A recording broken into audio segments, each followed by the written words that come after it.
In Orkney, we used to have an expression, "I'll be hour with the moon," meaning that I will come and visit you when the moon is full to light my way.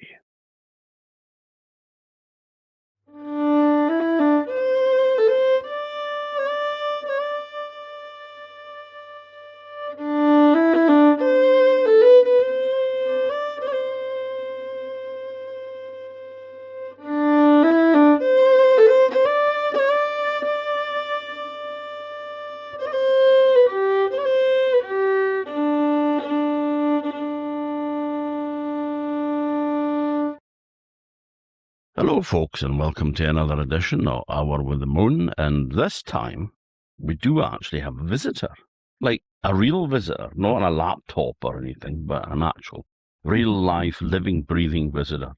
And really delighted to invite a good friend of mine for many years. There goes the clock. So, a good friend for many years, Dr. Ragnhild Ljosland, but better known to us all as Raggie. So welcome, Raggie. Oh, thank you, Tom. It's lovely to have you. Oh, it's lovely to be here. I'm delighted. Mm-hmm. Well, that's good. And we didn't have to bribe you to say that. Although you've given me cake. Well, yes, but the thing is, if you go to an Orkney house, the first thing you get is tea and biscuits and cake and stuff like that. So, you know. But would you like to kind of introduce yourself to our listener? Yeah, I washed ashore here. No, I came to Orkney in 2000 the first time because at that point I was studying in Norway. I was studying Scandinavian studies, language and literature.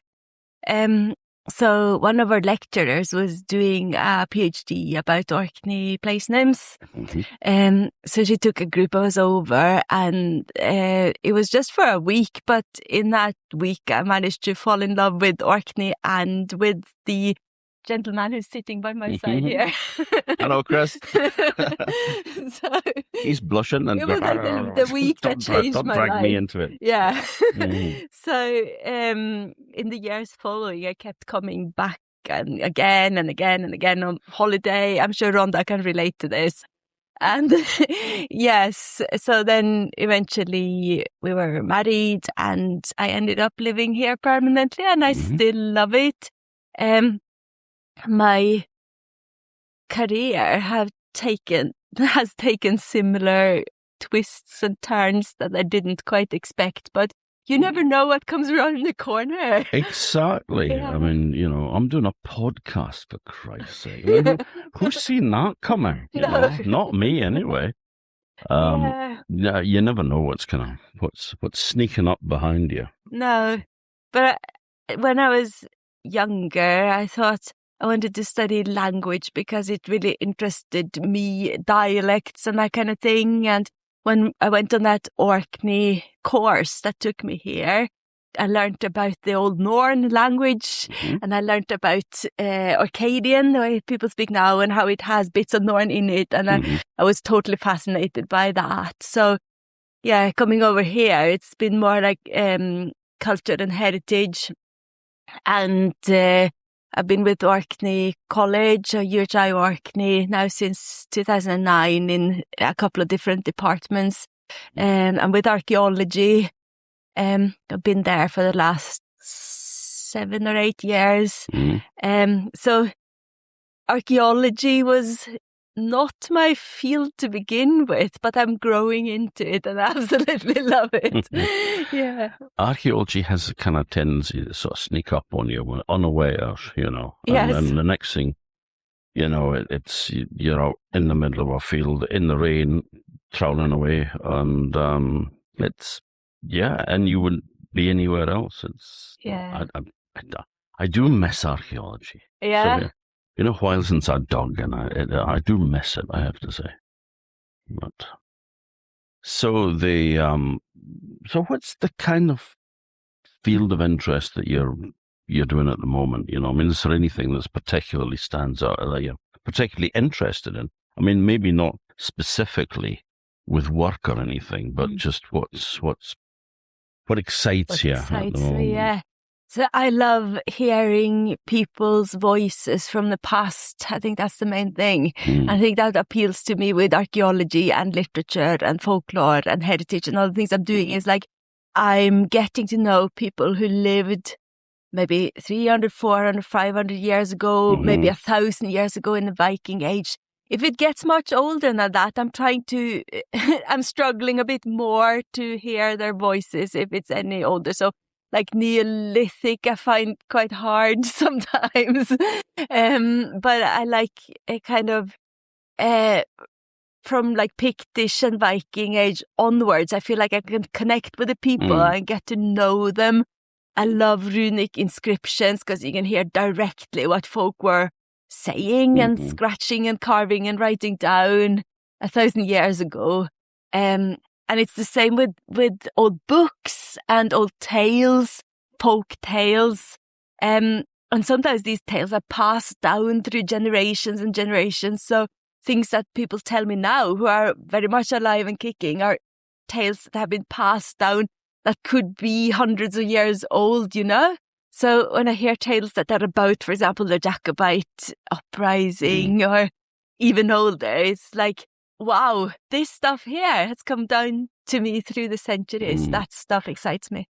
I love that story that Walter Scott recorded when he was here with the Lighthouse Board in 1814. Basically, it was a booze cruise for the keepers of Northern Light, sort of sailing around all these different places and being entertained by the great and the good. But he kind of fell foul in Orkney because they went to Scully's Old Ship Inn, which is now the Dill Sea Indian Restaurant in Bread Street, but back in the day it was the Ship Inn. And had a meal there with, including among the great and the good there was Becky, a tankiness that left a tank in his house. And then they buggered off and left him with the bill.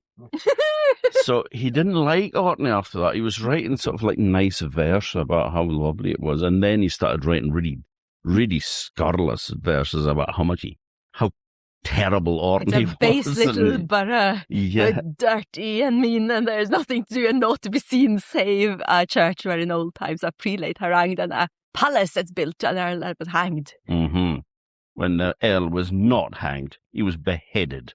Yeah, it was his son. His son was hanged, I think, and he was beheaded. His son was hanged, yes, he was beheaded. Last public beheading in Scotland, I believe. Oh, was it?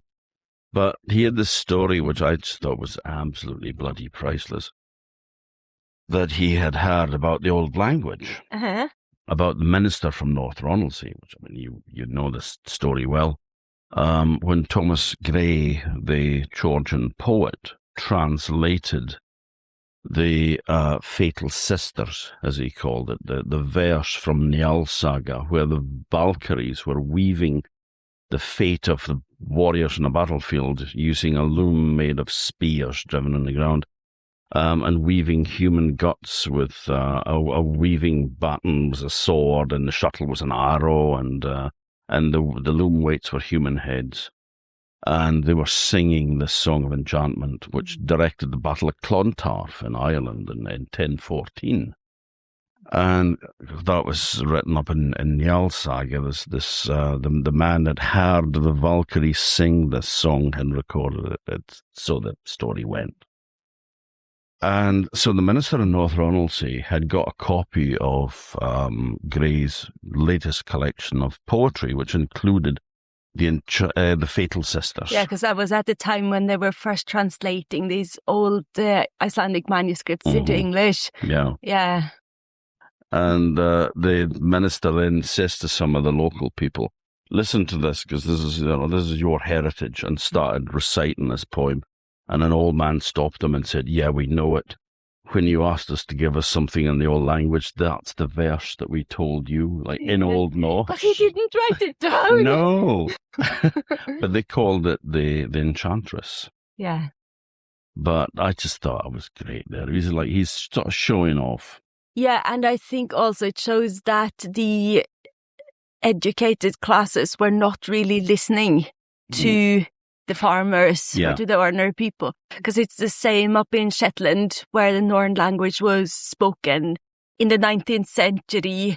And folk weren't really interested, but George Lowe from Orkney, who was Minister of Stromness, travelled up there in 1774, and he wrote down one ballad, the Hildina Ballad, and he wrote down a list of fishing-related taboo words.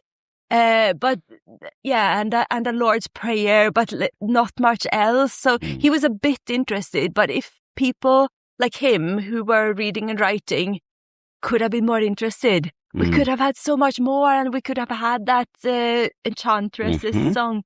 So now that when I want to sing it nowadays, I have to use an English translation of the Icelandic version, because the Icelanders wrote down the text, and there are different melodies for it. There's a Shetlandic musician called Byron Nisbet who works on the Old Norn songs, so he's been working on the Hildina Ballad. So it's folk like that, and Fiona Driver's made a melody for it. So I can sing it to Fiona Driver's melody, the musician from Orkney, if you want. Yeah? Yeah, of course. Yeah. Like I said, this is totally unscripted. We just do whatever you feel like. White is cast for falling of the slain, the loom beam swinging cloud. Blood rains now before the spears is come, the great weaving of man. When those friendly women fulfill with red thread Randver's fate. That weaving is cast with guts of men, and weighted with their heads. Blood-spattered javelins are used as the beams, and iron-clad is the frame. When those friendly women fulfill with red thread Randver's fate. It's quite long. How much do you want to hear? As much as you want to do. Yes, it goes on to say what's going to happen in the battle. Much better than pop songs these days, I think. You see, that would win Eurovision. When a nice song. You know about who guts. made an absolutely beautiful version of it was Lisa Sinclair from Fair Isle. Oh, God, Lisa was she was so wonderful. Yeah, she was marvellous. God, She had this I amazing miss her. version where she has two voices that weave out and in of each other. So one voice is the singing coming from the monastery on the Brocha Bersi. And it's singing, mystical rose, pray for us, morning star, pray for us. And that is then clashing with this Norse song in her own melody, and it's quite gory in that version, speaking like red like blood and blue like corpses. Yeah, I did a storytelling session with Lisa in Edinburgh. That was a lot of years ago now. And she was reading some of her poetry, and she also sang a couple of songs.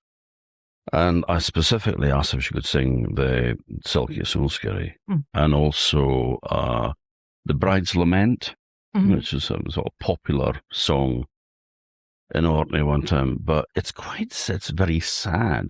And I had to get up because I was hosting the thing, and I had to get up and speak afterwards.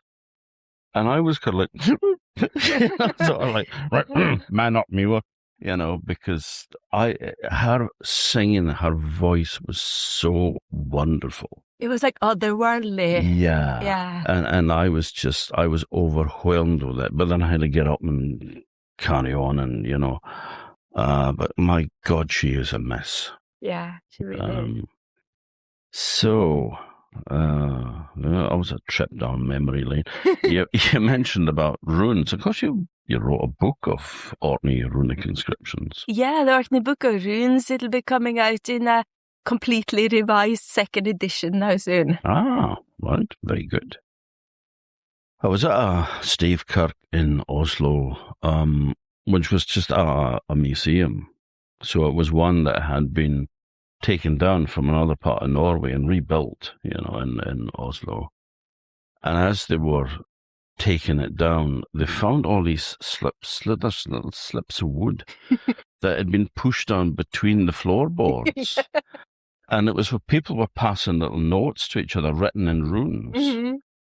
And, but one of them, which just absolutely choked me, it said, "He will never love you as much as I do." Oh. And you think, what is the backstory? Yeah. Well, you can kind of guess what the backstory. But like, what happened? Yeah. Did he get his wish? Did she marry the other guy? Yeah. Well, that reminds me of one that was also under a church floor like that said, "I will marry you if you don't want to be with whoever the other guy's name was that she was engaged to." Yeah. Mm-hmm. Say it with runes, eh? Yeah. And here in Orkney, we've got a fantastic assemblage of runes in Maeshowe, Neolithic tomb, where folk have broken in the mid-1100s, and they've written graffiti, but the graffiti is like snippets of the conversation that they were having in there at the time. And they're saying things like, "Oh, he's lucky who can find the great treasure. Oh yeah, Håkon alone took it out of here." And to the northwest, the great treasure is buried. So that it's like listening. That's what I mean by listening to voices from the past. And that's what they were saying in there. And they had stories about the great burial mounds. And they knew, often had a name for a person who was in there. And they had ideas about what items were in there. Could be, for example, swords with names or other precious items. So they clearly had a clear idea of what to expect to find in Maeshowe as well. And they called it Orkney. So I think the name of the person or the dead in there would have been Orkney. It says in the Historia Norvegia, a 12th century history of Orkney, that Orkney was founded by an earl called Orkan. So you nearly have his name there. So Orkan or Orki would fit better grammatically with the name Orkahauger. And I think they were saying, oh yeah, Orki, he was the first Earl of Orkney in the days of yore, and he's buried in there, and he has a great treasure. And they might be thinking that he had a belt or a sword or whatever else he had, and that's what they're after. That's why they're in there. I love the little bit in Historia Norvegia of the, saying, well, when the Vikings first came to Orkney and discovered it was just two races, the Pents and then the Petter, and the Petter were the priests and the Pents were Picts, who are no bigger in stature than pygmies. Yeah, they're tiny, live underground. Yeah, and they could build great walled cities in the morning, but lost their strength at midday and hid in underground houses. And it's not that silly though, because as an archaeologist, you always have to dig. So things from the past are underground when seen from the present. Yeah. And I mean, things like earth houses, which would have always been underground anyway, you know. But there's a lovely wee story from Rousey of saying that when the first Vikings arrived, that there was this Picts made a great show with sort of glittering spears on the brae at Trumland, and that the Vikings had gone away again, but then came back with more people, sort of mob-handed, and defeated them, drove them to the west side of the island where they lived in underground houses. And it makes you wonder whether or not there is a connection with that old belief that, people were, the underground houses were where these ancient people used to live. And because when the Orcadians always referred to any old building as a Pict house. Oh, yeah. And there was a mound next to where my family, my mother's family in Westry came from at North Tuin. And there was a mound there, and there was an old sea captain that used to go and drink with my great or great-great-grandfather. And there was strong home brew on the go, and when he walked home at night, he said he would see the Picts dancing on the mound. So again, yes, you got this mixture of Picts becoming kind of supernatural, like fairies. Yeah, and that's how the Norse people were thinking as well. the people in the mounds are a mixture of the actual dead ancestors or people from the past who were in there, who were kind of half remembered, but they're also half supernatural. And they were called the Haugbui, the mound dweller, which is a figure who is quite dangerous. He's not a fairy, but he's not a ghost either, because he definitely has a body. So he's a half supernatural and half corpse. Yeah, but this about Earl Orkney or Orcan that brings me to the topic that we were planning to discuss, and that was about name legends. And in the 12th century, or 12th to 13th century, there was a lot of folk etymology around. That's folk tales that aim to explain names. And we have a lot of them even today. But it's fun to see that you can trace legends like that back to the Middle Ages. And I was reading Flateyjar book, which is the book where we get the sagas of the Norwegian kings, and Orkney saga is in that as well. And it's absolutely packed with them. It says things like, Norway got its name because there was a king called Nor, and he had a brother called Gor and a sister called Goa. And so it's King Nor of Norway and King Dan of Denmark. And for fjords and districts and places, they have their own regional rulers that those districts are named after. So an Earl Orcan of Orkney just fits in perfectly. And it shows that people have a need to remember and to explain. Like, if you don't really know the background of the name Orkney, because that goes back to long before the Vikings, and the Romans recorded it. And if the people in the 12th century couldn't explain it because the name wasn't originally from their own language, then a legend like that about an eponymous founder makes sense of it all. Yeah, I mean, that's Nor and Gore and all that appears at the beginning of Orkney saga as well, but they're listing ancestors with very, very sort of northern nature, kind of weather, the north wind names, and old snow and frost. So they're kind of like stamping their seal on it. You know, the north of Norway, that's us. That's our ancestors are basically the very personification of the north. Of the north and the climate conditions there. Yeah, and that tells you a lot about how people understood themselves. And I like to listen to stories as a collective. So, like, instead of just listening to one story, I want to hear all the stories, because you can get more meaning out of a huge assemblage of stories. It's like archaeology too. Like, if you pick up one pin, one bone pin, you can admire it and see how beautiful it's carved. But if you do a whole field and excavate it systematically, you can suddenly see how the bone and the stone and the flint, etc., is spread across the whole field, and then you understand much more. And it's like that with stories too. So I've been collecting for many years now. I started in 2022. It's so long. But anyway, collecting these naming legends, and I've got them all in a spreadsheet. So the more legends I've got, the bigger picture emerges of how people in Orkney understand themselves and where they come from.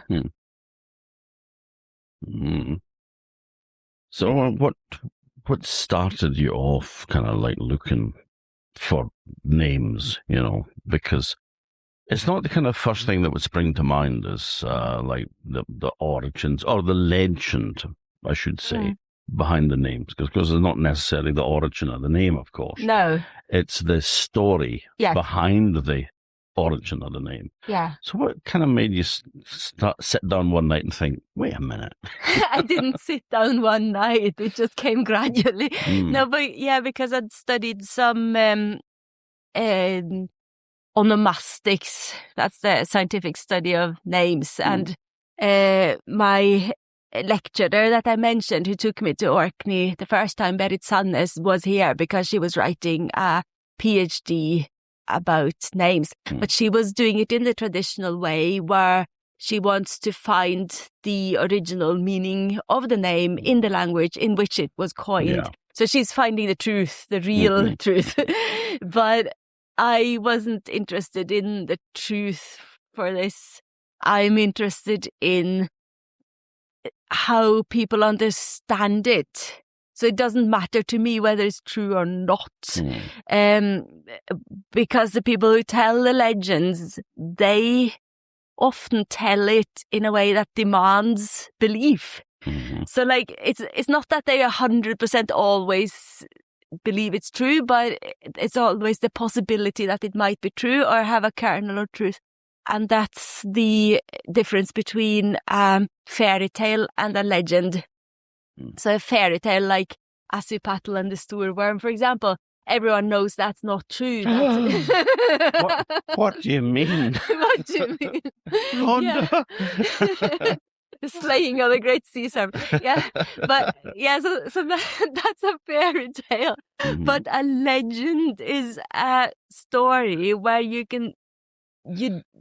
are invited to entertain the possibility that some of it might be true if you don't take all the details too literally.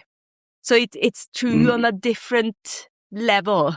Like, you can disprove a lot of the details, but it's true on a kind of more abstract level because it has been passed down because people find it important to pass down to their children and grandchildren because it says something important about Orkney identity and who we are. So it's legends, for example, about the Spanish Armada and families who tell their descendants that our family, started with a survivor of the Spanish Armada in 1588 when a ship wrecked on Rousey. And the survivors had to climb up the cliffs, or the crags, and that's why they got the name Craigie. And another man was Spanish, and his name was Corso, and that in time turned into the name Corsi. And so it's like you can't disprove it. It's hard to prove it and hard to disprove it. There's no known wreck. So the only archaeologically attested wreck near Orkney is on Fair Isle. But there are lots of other stories about other wrecks that have been wrecked in Orkney, like on Start Point in Sandy and Yolnagyo at Yesnaby, and that one in Rousey I just mentioned, and so on. So these are the missing wrecks, but who's to say that there weren't additional wrecks or that there's some kind of connection? But it doesn't really matter if it's true or not, because it conveys the memory of that historical event that actually happened in 1588. And it doesn't really matter to me either whether that family are genetically descended from any Spanish people. That doesn't matter to me either. What matters to me is that the story is told so that the memory is alive, that the Spanish Armada was wrecked and there were people coming ashore dead or alive. And that has been passed down since 1588, and I find that really, really exciting. It's kind of, it's a strange one, that, because, as you said, there are no Spanish Armada wrecks have been discovered in Orkney. So many islands have stories. Even in Norway, there are stories like that. Yeah. I mean, some did end up in Norway. Yeah. But there's ones from Bury, there's ones from, Westray, of course, is the famous one with the Dons. The Dons, yeah. And there's stories on Gramsay, and there's stories on Papa Westray. You know, so, and Bury. Yeah, and Wileys. South Ronaldsay, I think, Runic. Yeah, so even those southern isles of Orkney have those stories. Mm-hmm. I mean, it'd be unusual, really, if an Armada ship didn't get wrecked in Orkney, because low-lying islands, really, really treacherous pieces of water, claimed many, many sailing ships. But, I mean, at that time, you had Scotland and England were two separate kingdoms. So it's not as though anybody in Scotland would have been particularly worried about being invaded by the Spanish, because they were going for the other country further south. But it's strange that has been such a strong folk tradition that it's remembered and passed on in families. Yeah, it's remarkable. I've got a list here of all the surnames that people have told me that are meant to come from the Spanish Armada. So we have Hewson, Petrie, and Reed. Budge, Captain, Corsi, Craigie, Dearness, Deldy, Marwick, Muir, Sabiston, and Wiley. But some of them have alternative stories too, so there could be more than one stories about one name. Because Deldy's, and that's connected with the Covenanters as well, with a Covenanter wreck. Yeah, I've heard 3 different stories about Deldy, where one is Armada, one is Covenanter, and the third is some unspecified ship, like somebody just comes ashore in a boat and they haven't got any land to farm, but there is a piece of land going spare, so the folk in there is just hand him a spade and say, Deldy there, no, just go and dig there. There you go. Yeah. Of course, the Muir one that was from me. Yes, I mind you tell me that story.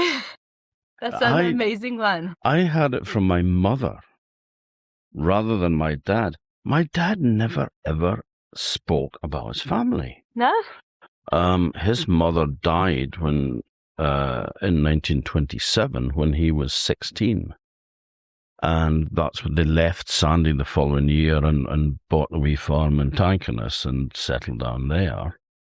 And there was a bit of a rift in the family when the rest of them went off to a farm in Sandwick and sold Valdiger to my dad. And my mother didn't particularly like them, I don't think. Well, I don't think. She never said a good word about them.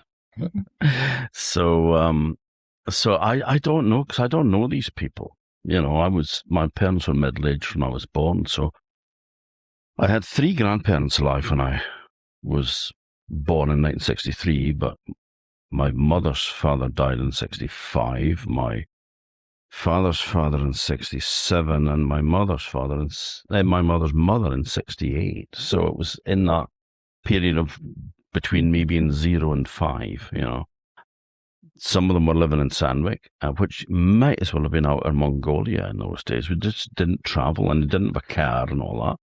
And then the other ones were still in Westry. So, we never went around. But my dad never spoke about his family. And God, the questions that I have for him now, when it's too late. But my mother said, within his hearing as well, that the Muirs and Sandy were from a shipwreck, an Armada shipwreck on Start Point, where there was a Moor had come ashore, a North African Moor, maybe Muslim or a Christian convert, because of course it was very much a Christian venture, the Armada. And there was no swearing or blaspheming on board ships. But there was this Moor who had come across and had survived and ended up with the name Muir because he was a Moor. Yeah. So, that's what I was told many years ago. And like I said, my dad never disputed it or anything like that. But he didn't contribute anything towards that. I like the idea that you can see who's an Armada descendant from their brown eyes and dark hair, and you've got that. I do, but that's from my mother's side of the family. But then she was Westry, and there's lots of the... Because they call the Westrys the Dons, supposedly, because that's how the Spaniards addressed each other, like Mr. this and that. And it was only recently when I started learning Gaelic that I realized that Donn, D-O-N-N, is the Gaelic word for brown. So it could be a completely plain word that folk in Scotland have used to describe people who have brown eyes and dark hair. But up here, folk don't really speak much Gaelic, so here it makes more sense to associate it with a Spanish word. So, what other you've got other names there as well, other than an Armada wrecks, but unless there's anything about Armadas that wrecks that you. No, there's lots of other shipwrecks too. The Covenanter wreck is another historical 1679 that we know was wrecked off Dearness.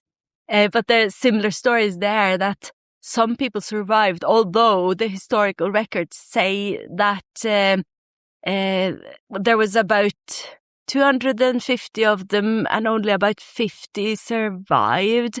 And they were rounded up and taken to Kirkwall and sent away again.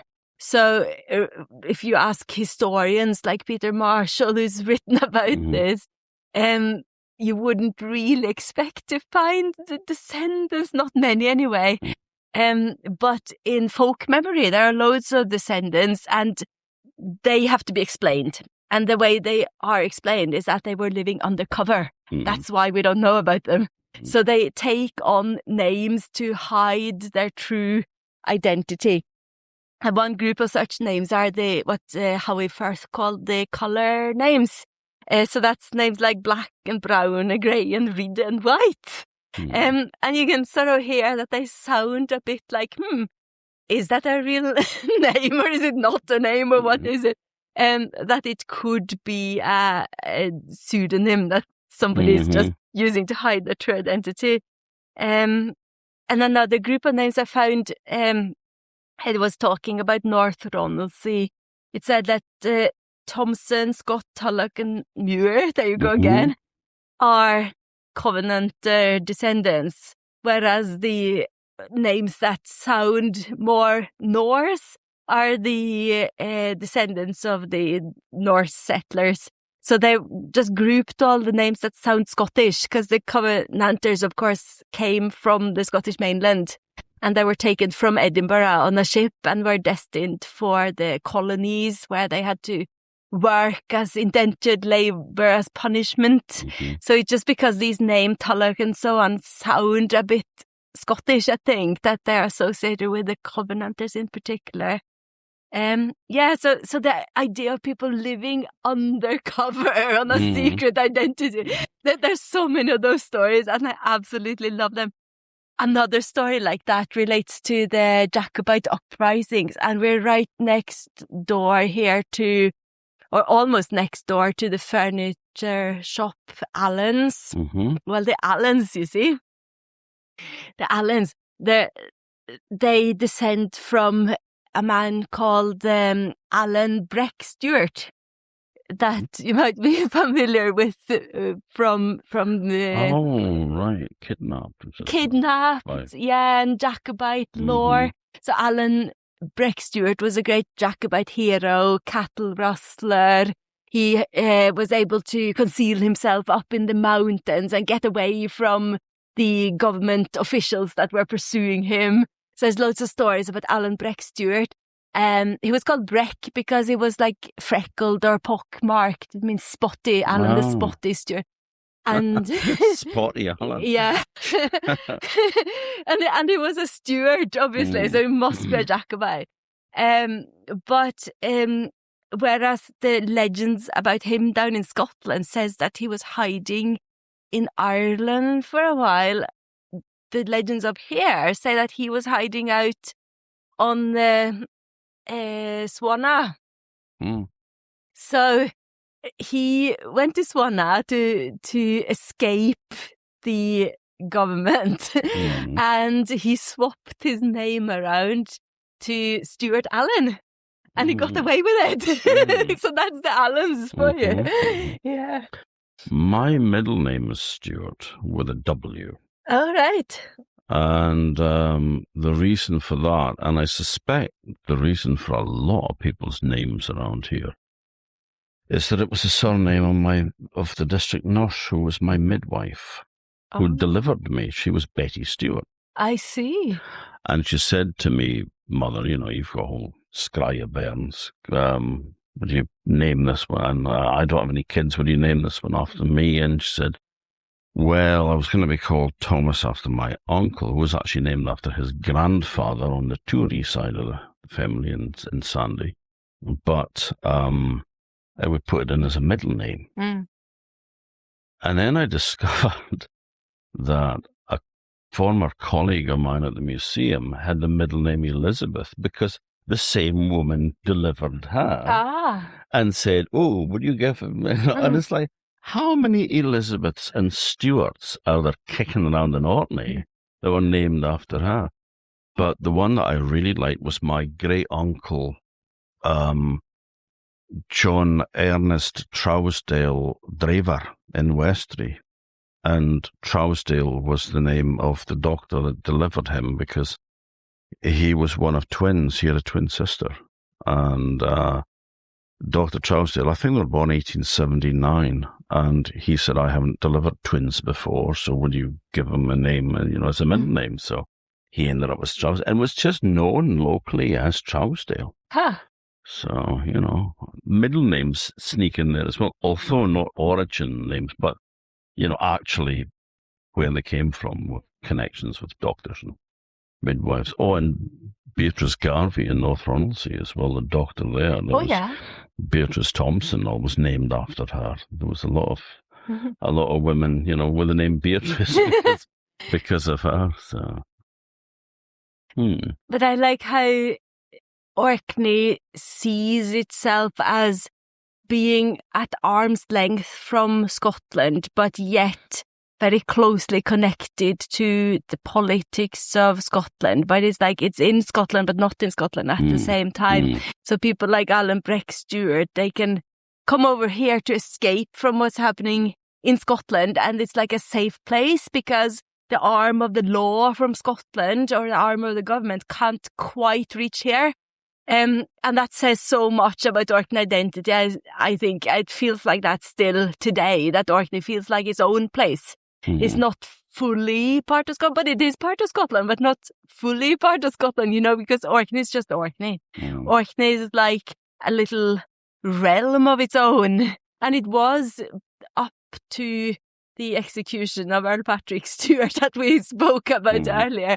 Like up to Patrick Stewart in 1615, Orkney had a lot of autonomy and could just govern its own affairs to a great extent. So is that mindset from 1615 and before that lingers, showing Orkney as this independent place that's not quite in Scotland. And therefore, if you're in trouble in Scotland, you can get across the water, over to Orkney, start a new life here.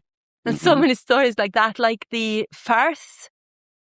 The Firths have many branches, and sometimes you get stories about families that have different branches, like you get the red Wileys and the black Wileys, and it's similar with the Firths, that there's like a red and a black branch, and the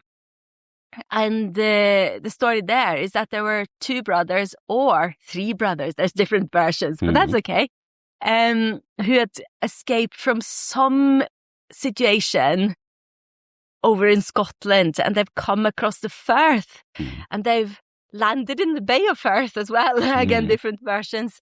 But they have to lie low, and they don't want people here to know what's happened in Scotland. They have a big secret they're trying to keep under wraps. So then one night, one of the brothers has maybe had too much to drink, and the tongue is a bit too loose, and it starts saying some things that he shouldn't have said. So the next day they go up to the Peat Hill, and they come back without that brother. Yes. So after that, the 2 branches of the family go their separate ways. That was the sinister version of the first story. The milder version just says that they've come from across the Firth, and they're called Firth because they got the name from that event. So it's that bit about Orkney. So even if the story about the murder of the brother is probably not literally true, I should hope, but it says something again about that Orkney identity of like, yeah, in a way we're Scottish, but we're not quite Scottish either. And it's remarkable how many stories are about people who have just ended up here. It's like Orkney is so full of shipwrecks. It's like we're all driftwood. We've come from everywhere. I've come from Norway, and folk will probably not call me Orcadian, but even families who have been here for hundreds of years have stories about where they've come from. They've come from Norway, they've come from Spain, they've come from Scotland, they've come from Normandy, they've come from all sorts of places, and they've ended up here. It's like we're a big Rackwick. We're the bay of driftwood where everything drifts in. And then in Norse mythology, the first two humans are driftwood, Ask and Embla. They are two trees. I think they're tree trunks. It just says two trees. And the god Odin and his brothers, they happen to come by and they find these two logs and they shape a woman and a man from them. And they give them life and breathing and eyesight and hearing and human wits and human looks. So that's Ask, Ash, and Emla, Elm, the first two humans. So it's a bit like Orkney is like that too, that we're driftwood, but we've taken root here. And now we're so solidly rooted in Orkney too, but we still have these stories about where we've come from. And Orkney is this place that is at the crossroads of all these sailing routes. The sailing routes to Scandinavia, the sailing routes over to Canada and the US, the New World. They were coming past here over to Hudson's Bay, the Greenland whaling, and the routes down the north of Scotland where you can go east or west, because we're right here at the north tip. So you can go west if you want and over to Ireland, or you can go east and down to England and the Channel and whatever. You're like, this is like a big inn on a junction on a busy motorway for sailing ships.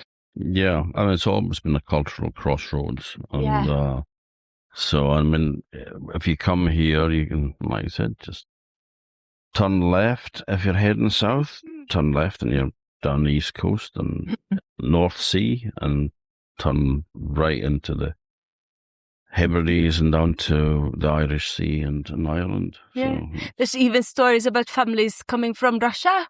Like you told me the beautiful one about Archie Angel. yeah, that's a good one. Yeah. Do you want to do that one? Or a short version of it? Maybe it's quite long. Yeah. My mother told me this story rather than just actually reading it in a book. But there are different versions. The one that I know is that it was 1730s, and there was a terrible storm.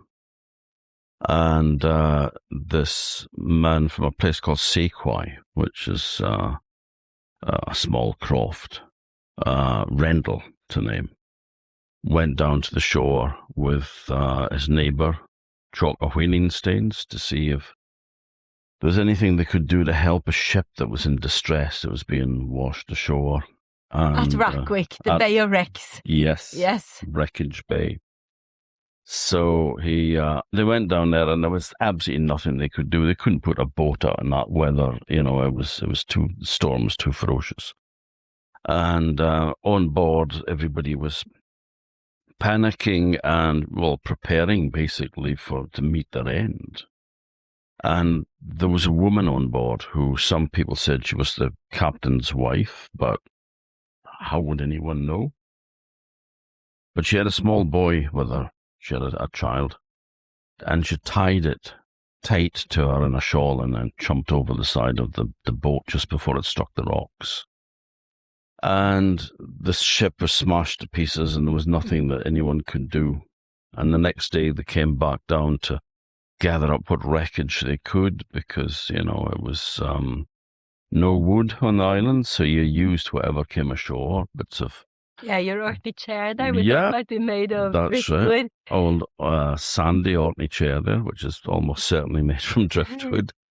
And, but, bits of canvas and ropes and also whatever cargo it was carrying as well. And every now and again they would find a body, which would be buried by the shore then later. And the man for Sequoia found a woman lying dead on the shore, and tied to her was a small boy. And then he saw that the boy was moving. Because he was in a shawl, right? So he had a bit of air in there. Yeah. He was tied to his dead mother's breast. Yeah. So he took the bairn and ran home with it and gave it to his wife, who sat by the fire and dried off and gave him some milk. And the boy was okay and grew up to be a fine, strong, healthy boy. But nobody knew where the ship came from or anything about it. But the man for Sequoia had found a piece of wood that had writing on it, but he couldn't read. So he took it to the minister, and the minister says the name on it is Archangel. So it must have been a Russian ship. It was either the name of it or the port of registration, but it was Archangel. So they called the boy Archangel. Such a beautiful name. And he was married and had a family. And there are still people that claim descent from Archangel on the island. And the thing is, I was just actually in communication with somebody who is a descendant of Archangel just a couple of weeks ago. And it's quite amazing because it is a true story. There's lots of stories that... It's very specific. They have the year, they have the name of the ship, they have what country it came from. Yeah, this is the most detailed of those shipwreck stories out of any I've heard. Yeah. And also the name Angel carried on going into the 20th century. The 20th century, yeah. So it was, it was late 19th century. There was Mary Angel was the last of them. She was quite formidable, I heard. She beat up a teacher once. And because the teacher used to keep the bairns back after class. If they'd misbehaved, they got detention. They got extra work to do. And my grandfather, Geordie Draver, who was born in the 1880s, he was in class with Henry Mason, who was the son of Mary Angel, the last person to carry that name. And they were, sitting there doing their homework, their sums or whatever they'd been given as a punishment. And they could hear a mutter, mutter, mutter, mutter coming up close. And the door opened and then came Mary Angel. My mother described her as a coarse set body.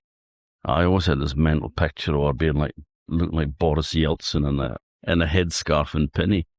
And actually, there is a photograph of her, and there is a resemblance. But she said to the teacher, "Wash me, boy," And he said, "Well, they're being kept back because they misbehaved." And she said, "Well, his tea's ready." And she went to grab the kid. And the teacher, educated man though he was, got between her and her child. And any fool knows you do not get between a wild animal and its young, And she up with her fist and belted him, and down he went. And that wasn't enough. She got him by the scruff of the neck, and she beat his head off the floor until she knocked him unconscious. Stone floor. Yeah. And with a trickle of blood coming out his ear, and she took the bairn and dragged him out the door and slammed the door.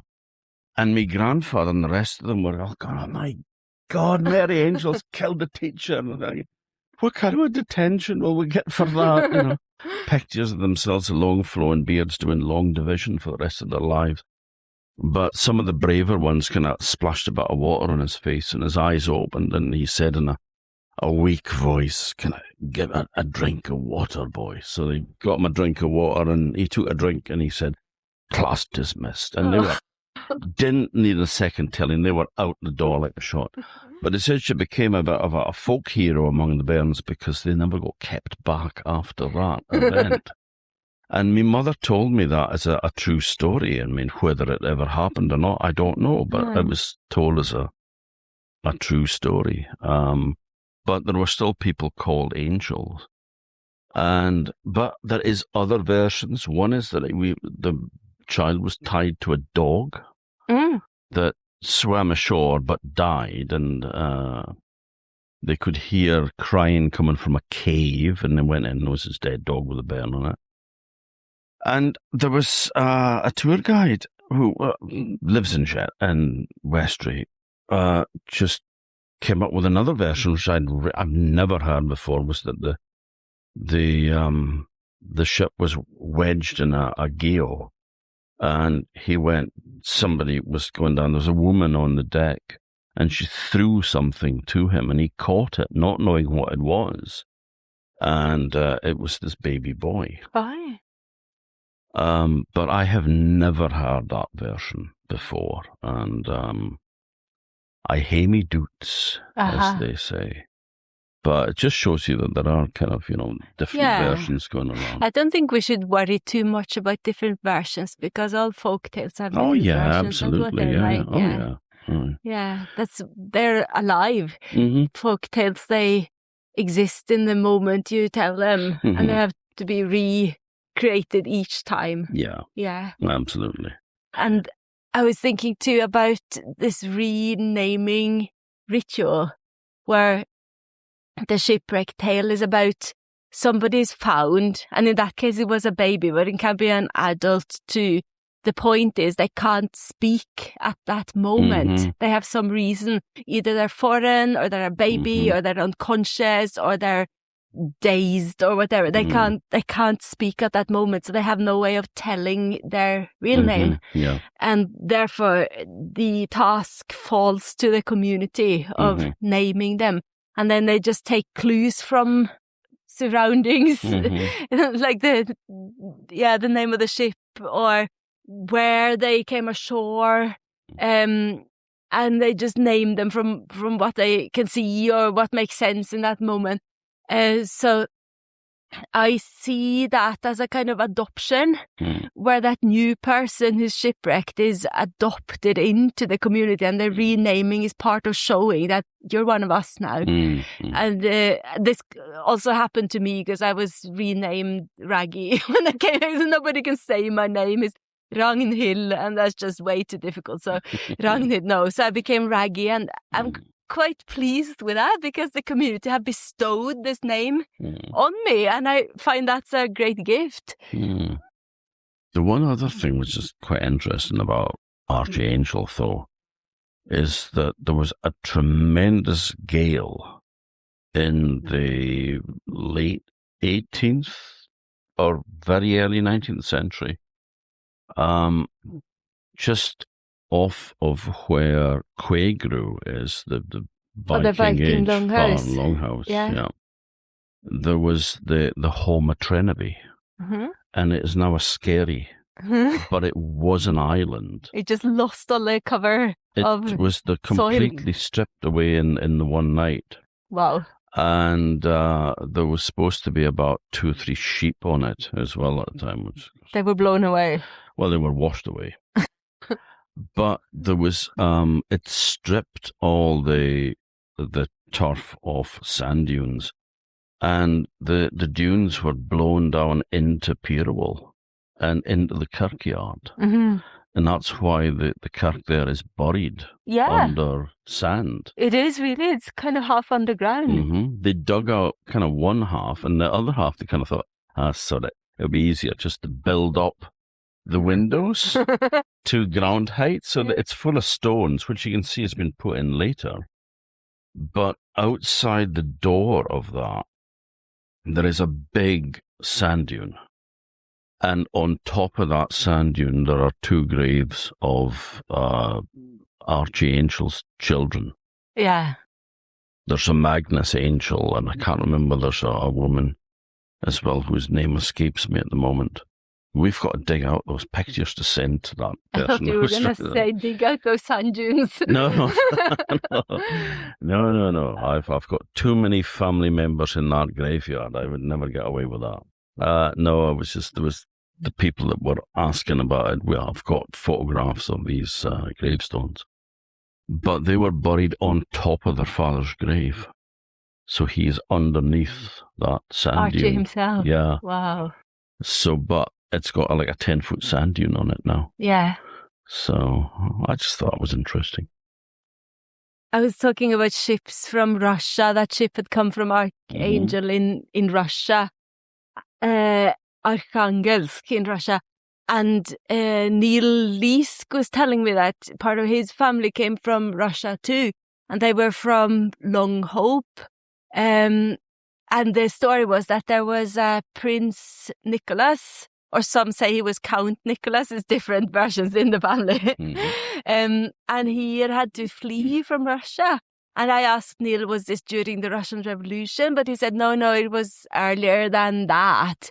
So I don't know what he was fleeing from, but he had to flee, and he came over in a boat and ended up in Long Hope. That's how that's just where he happened to land.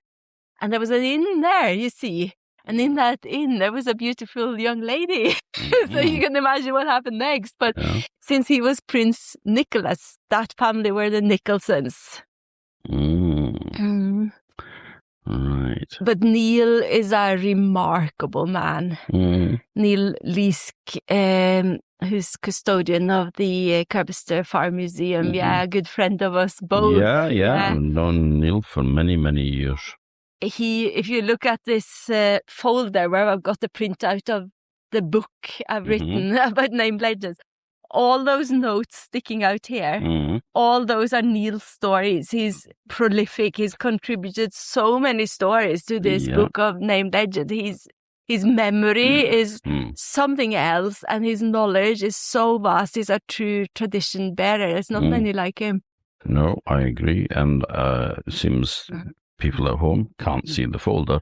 It has got dozens of little bits, tabs of paper sticking out of it, and these are all references to something that I asked him, he's Neil, can you tell me any stories about names and how people got their name? And he just kept going. I think it was actually him who inspired me to be interested in this topic, because I've known Neil now for 26 years, and I've been listening to his tales, and he's such a font of tales, the kind of tales that aren't often written down. So in published books, you tend to get more the mythological tales and the fairy tales.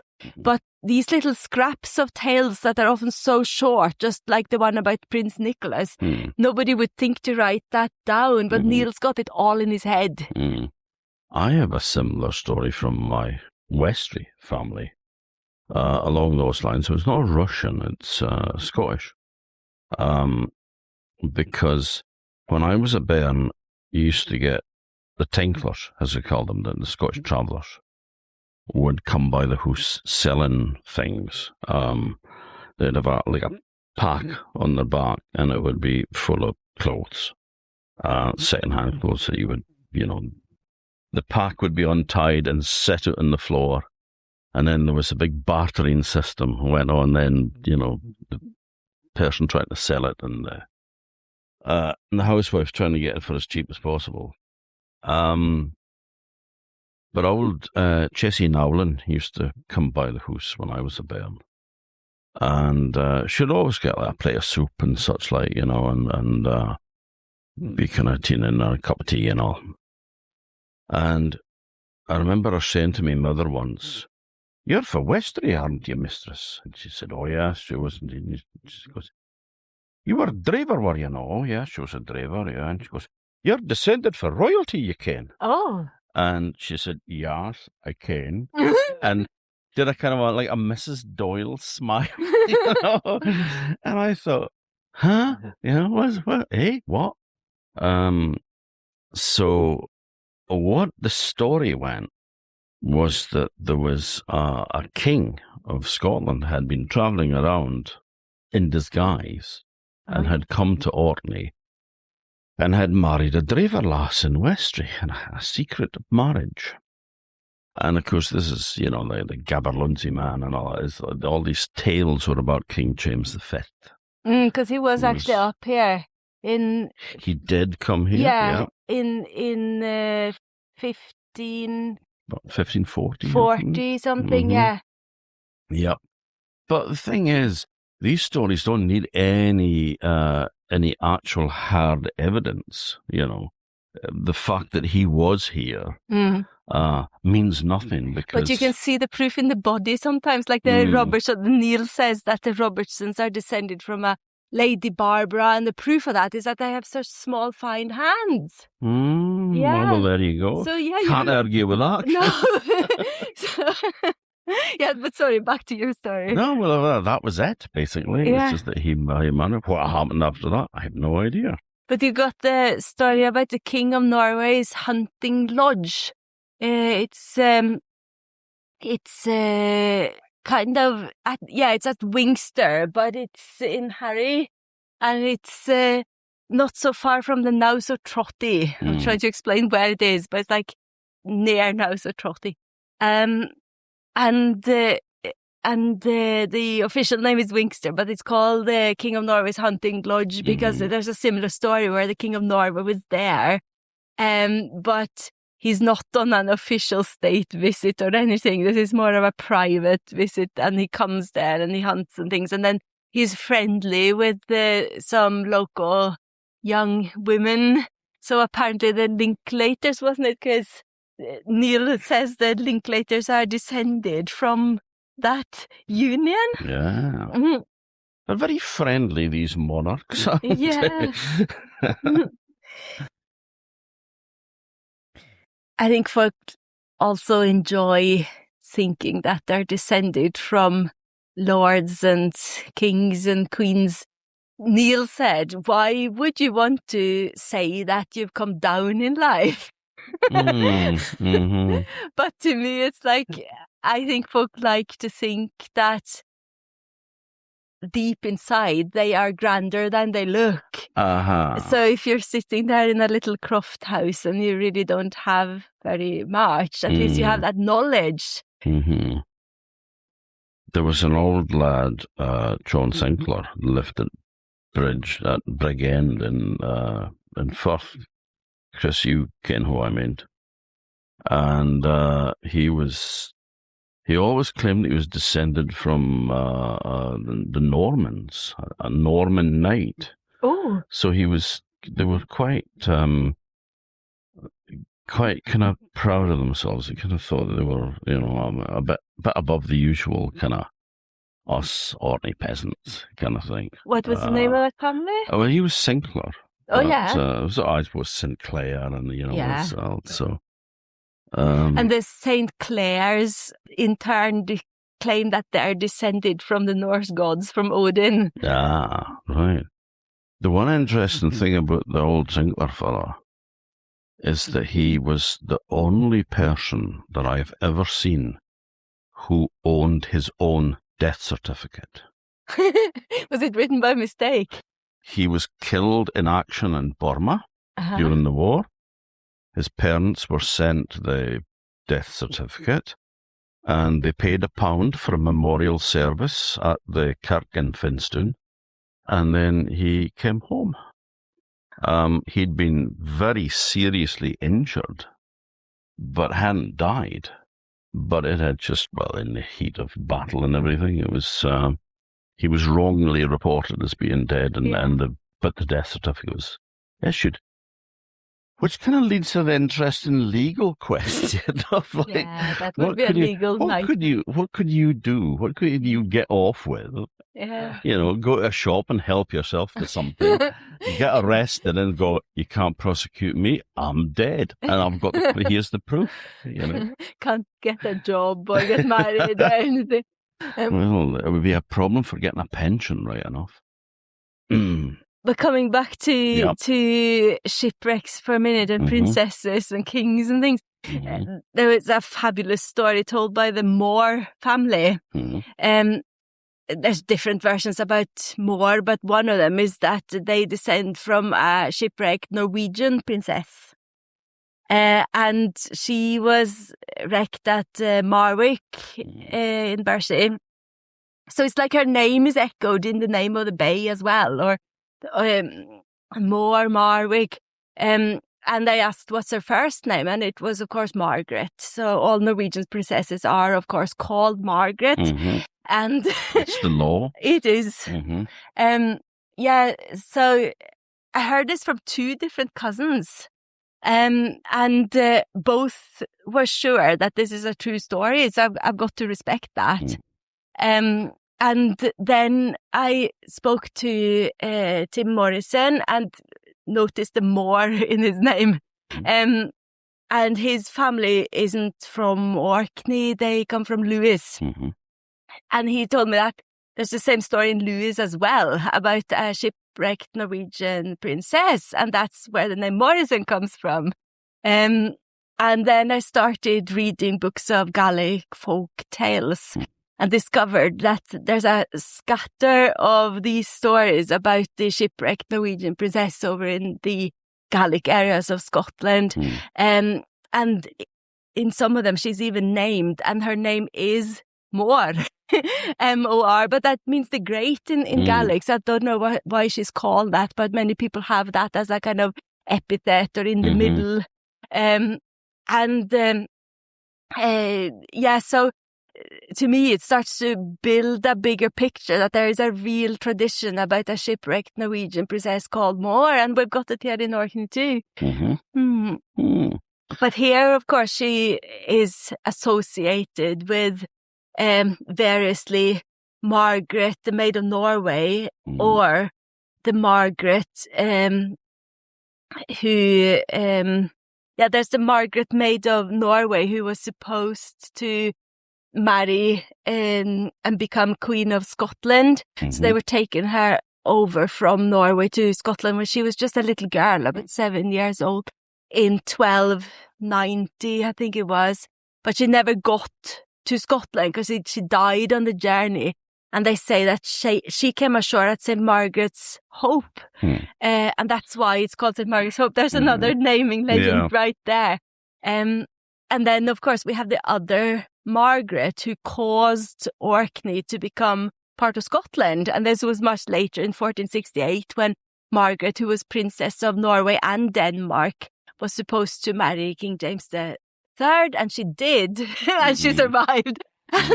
And her dowry was 60,000, and to afford that dowry, her father mortgaged Orkney and Shetland. So that's how we became part of Scotland. We've been complaining about and it ever since. True. Yeah. So we've got two really strong stories of a Princess Margaret here that defines Orkney's fate.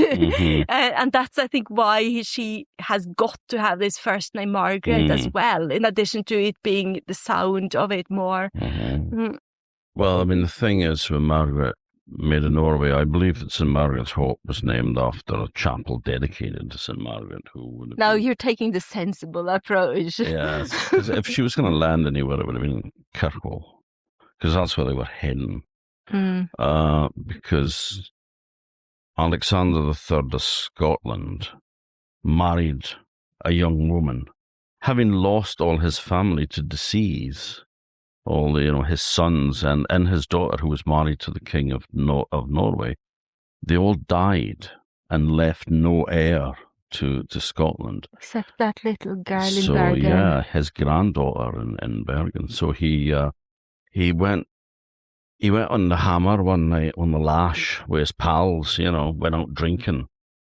And it's kind of like, Sandy, put your reins behind the bar. You're not fit to ride tonight, He's drink driving. He's drink driving on a horse. It's like, stick your reins behind the bar and pick it up tomorrow. I'm fine. I'm good to drive. So off on his horse. And of course, he's found dead the next morning, having fallen off his horse and over a cliff, just to make sure. But the thing is with that wee girl, with Margaret, Maid of Norway, is that she was the heir to the throne in Norway. She was heir to the throne in Scotland. And she was meant to marry the Prince of England. Yeah, she was meant to marry. It could have been some super empire. Edward the First, old Longshanks, the Hammer of the Scots. His son was supposed to marry her. And the English wanted to take her over and in a ship that they had provided, but they wanted her to go to England, and the Scots said, "We don't trust you. She's coming here." And the Norwegian says, "And we in turn don't trust you, Scots. So she'll go to Orkney," which was Norwegian territory. There it is again. So Orkney is like between everywhere. Yeah. It's the place between places. And nobody trusted each other. The Scottish didn't trust the English didn't trust the Scots, and the Norwegians didn't trust either of them. Mm-hmm. So that's why she ended up here, but sadly died en route. They always said it was possibly seasickness, which would be a horrible way to go. Yeah. But yeah, 7-year-old, and then no heir to the throne. That's when you get the Scottish Wars of independence with Robert the Bruce and William Wallace. And you know what I heard was that Robert the Bruce, he hid out in South Ronaldsay for a while in the winter. It was an Orkney spider that he was watching spinning that web. Absolutely. If at first you don't succeed, try again. And the spider kept going, even though his attempts to make a new web were destroyed. He kept going, and then that inspired him to keep fighting, and that was all because he was in a barn in South Ronaldsay called Bruce's Barn.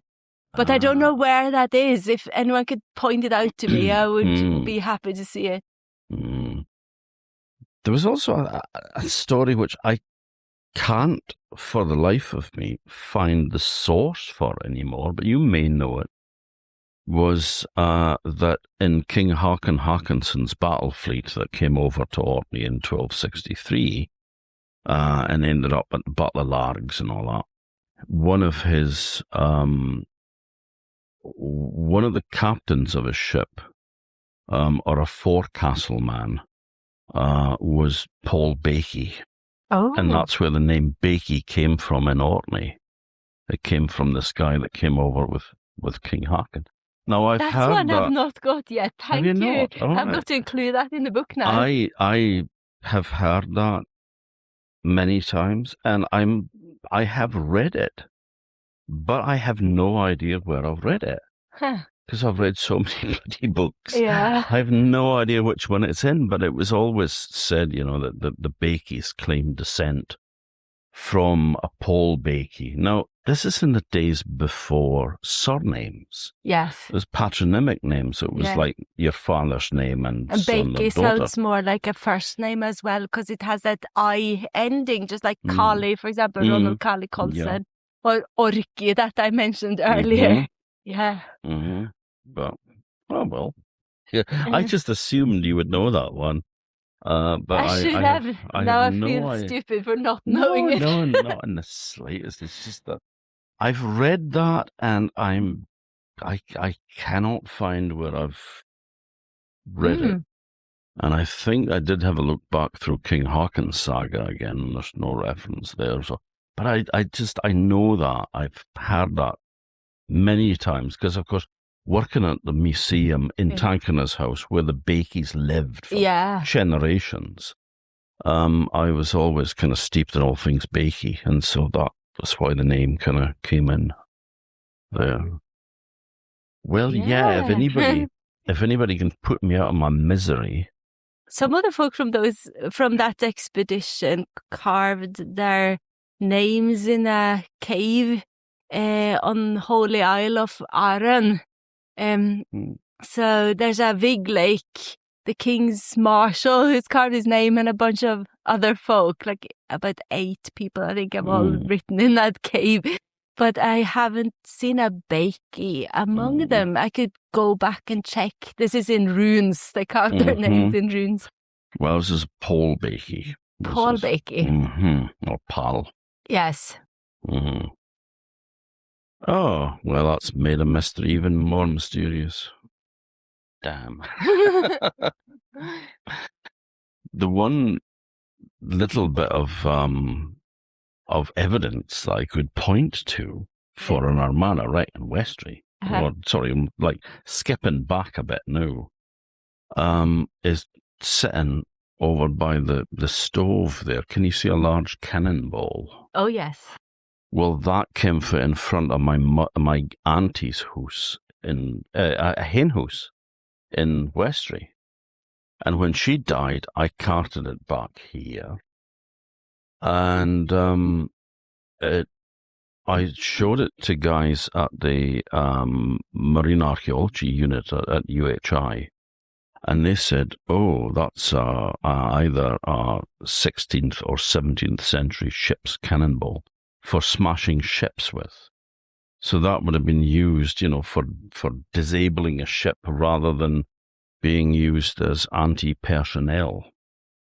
So if it is, then that's a cannonball from about the right period.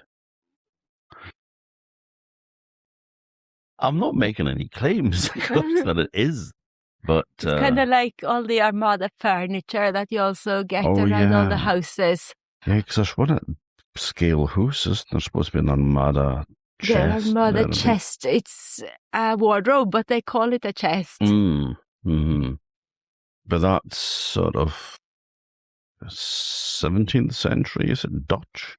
Yeah. It's thought to be. So what I was taught was that it's in a Spanish style, but it's Dutch.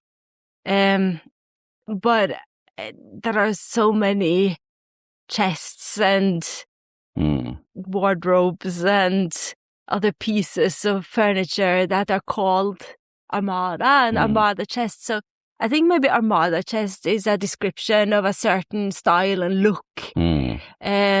But you get the stories again about reinforcing the naming stories about the wrecks that no archaeologist has seen but are remembered. Yeah. Yeah, because there was that story as well about a captain from one of the Armada ships that died in Orkney and was buried in the cathedral. He had a name, something like Patricio or something like that. And there was a white flag, a white stone in the floor of the cathedral that was said to be his gravestone, which is no longer there. No, because they redid the whole floor. Yeah. But that was claimed that he was a survivor of that. And I think Walter Trell Dennison says that on his deathbed he gave a sword to a trail that had taken care of him. And I think they were still in Dennison's family at that time, or he knew where it was at that time. Anyway. Yeah, like you point to that as evidence. But there is no evidence, because this guy did exist, but he returned to Spain. Oh, yeah. If he was buried in the cathedral, he'd have been really bloody annoyed, because, but I'm not dead, Sharon. But that's the way stories goes. But so what other thing you've got? They had that's a lot with shipwrecks and such like. Is there any other kind of names and sources for? Yeah, so we've just talked names? About the surnames, but there's also, of course, a whole lot of stories about places and farms and houses and fields and hills and skerries and I love how they animate the landscape. You can look around you and the stories are there and it makes the landscape kind of live and breathe. When you've got stories about Kabiru's burden, for example, as a skerry out in the sea, there was a giant Kabiru and he was carrying a burden. He was carrying like stones on his back and dropped them, and it forms this skerry. Coming from Norway, there are so many stories like that over there too, about trolls mostly who make ravines and they throw boulders at each other, and we see these big stones littered about the landscape, and that's a result of the action of trolls. So it makes the landscape alive. I love that kind of story. There's lots of Kabiru stones, and there's the Fingerstein in Rousey as well, which was thrown by Kabiru from Westry. But it's meant to have the marks of his fingers in it. Because Hugh Marwick said that when he was a bairn, they used to We used to touch the holes in the stone as they went past as something that you always had to do. It was kind of like giving respect to it or something, It's a sort of like an almost ritual offering of touching it as you go past. It was just the convention. That's what you did. A friend of mine, Sarah DeReese, and I, we went on a walk to the Harriman's graves and the Covenanters' graves. Yeah, that was two different walks. Yeah. So Sarah and I were interested in these things that are called graves.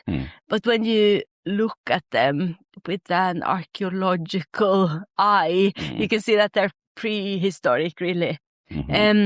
But it's the Harriman's graves are up in Harry, obviously, but it's near Cottescar, the bird observatory. And it's the standing stones inside a prehistoric burial tomb. So it's been a stalled cairn, and only the orthostats remain. Right, yeah. So what you see is 7 upright stones that are sticking up out of the grass. And of course they look like headstones. So the story attached to it is that there was one really bad winter when there was very little to eat, and people were reduced to eating whatever they could find on the shore, like seaweed and ebmit and winkles and things like that. And that was, of course, okay for the people living in Rendell, but the folk in Harry, they don't have a coastline. It's Orkney's only inland parish. So the men from Rendell had to walk over the track of the peat hill, and they walked across that peat track and down to the shore to gather shore food, ebmit. And on the way back, they were caught in a blizzard. So I suppose it must have been around this kind of time of year, March, April, when the weather's so changeable. It can be balmy one minute and then blizzard next minute. We've had that this week. Anyway, on the way back, they were caught in a blizzard and they all died. So they were just buried where they died, and that's why they're halfway up the hillside on that peat track. So that's the Harriman's grave, and the story is very realistic. It's something that could totally have happened and probably did happen.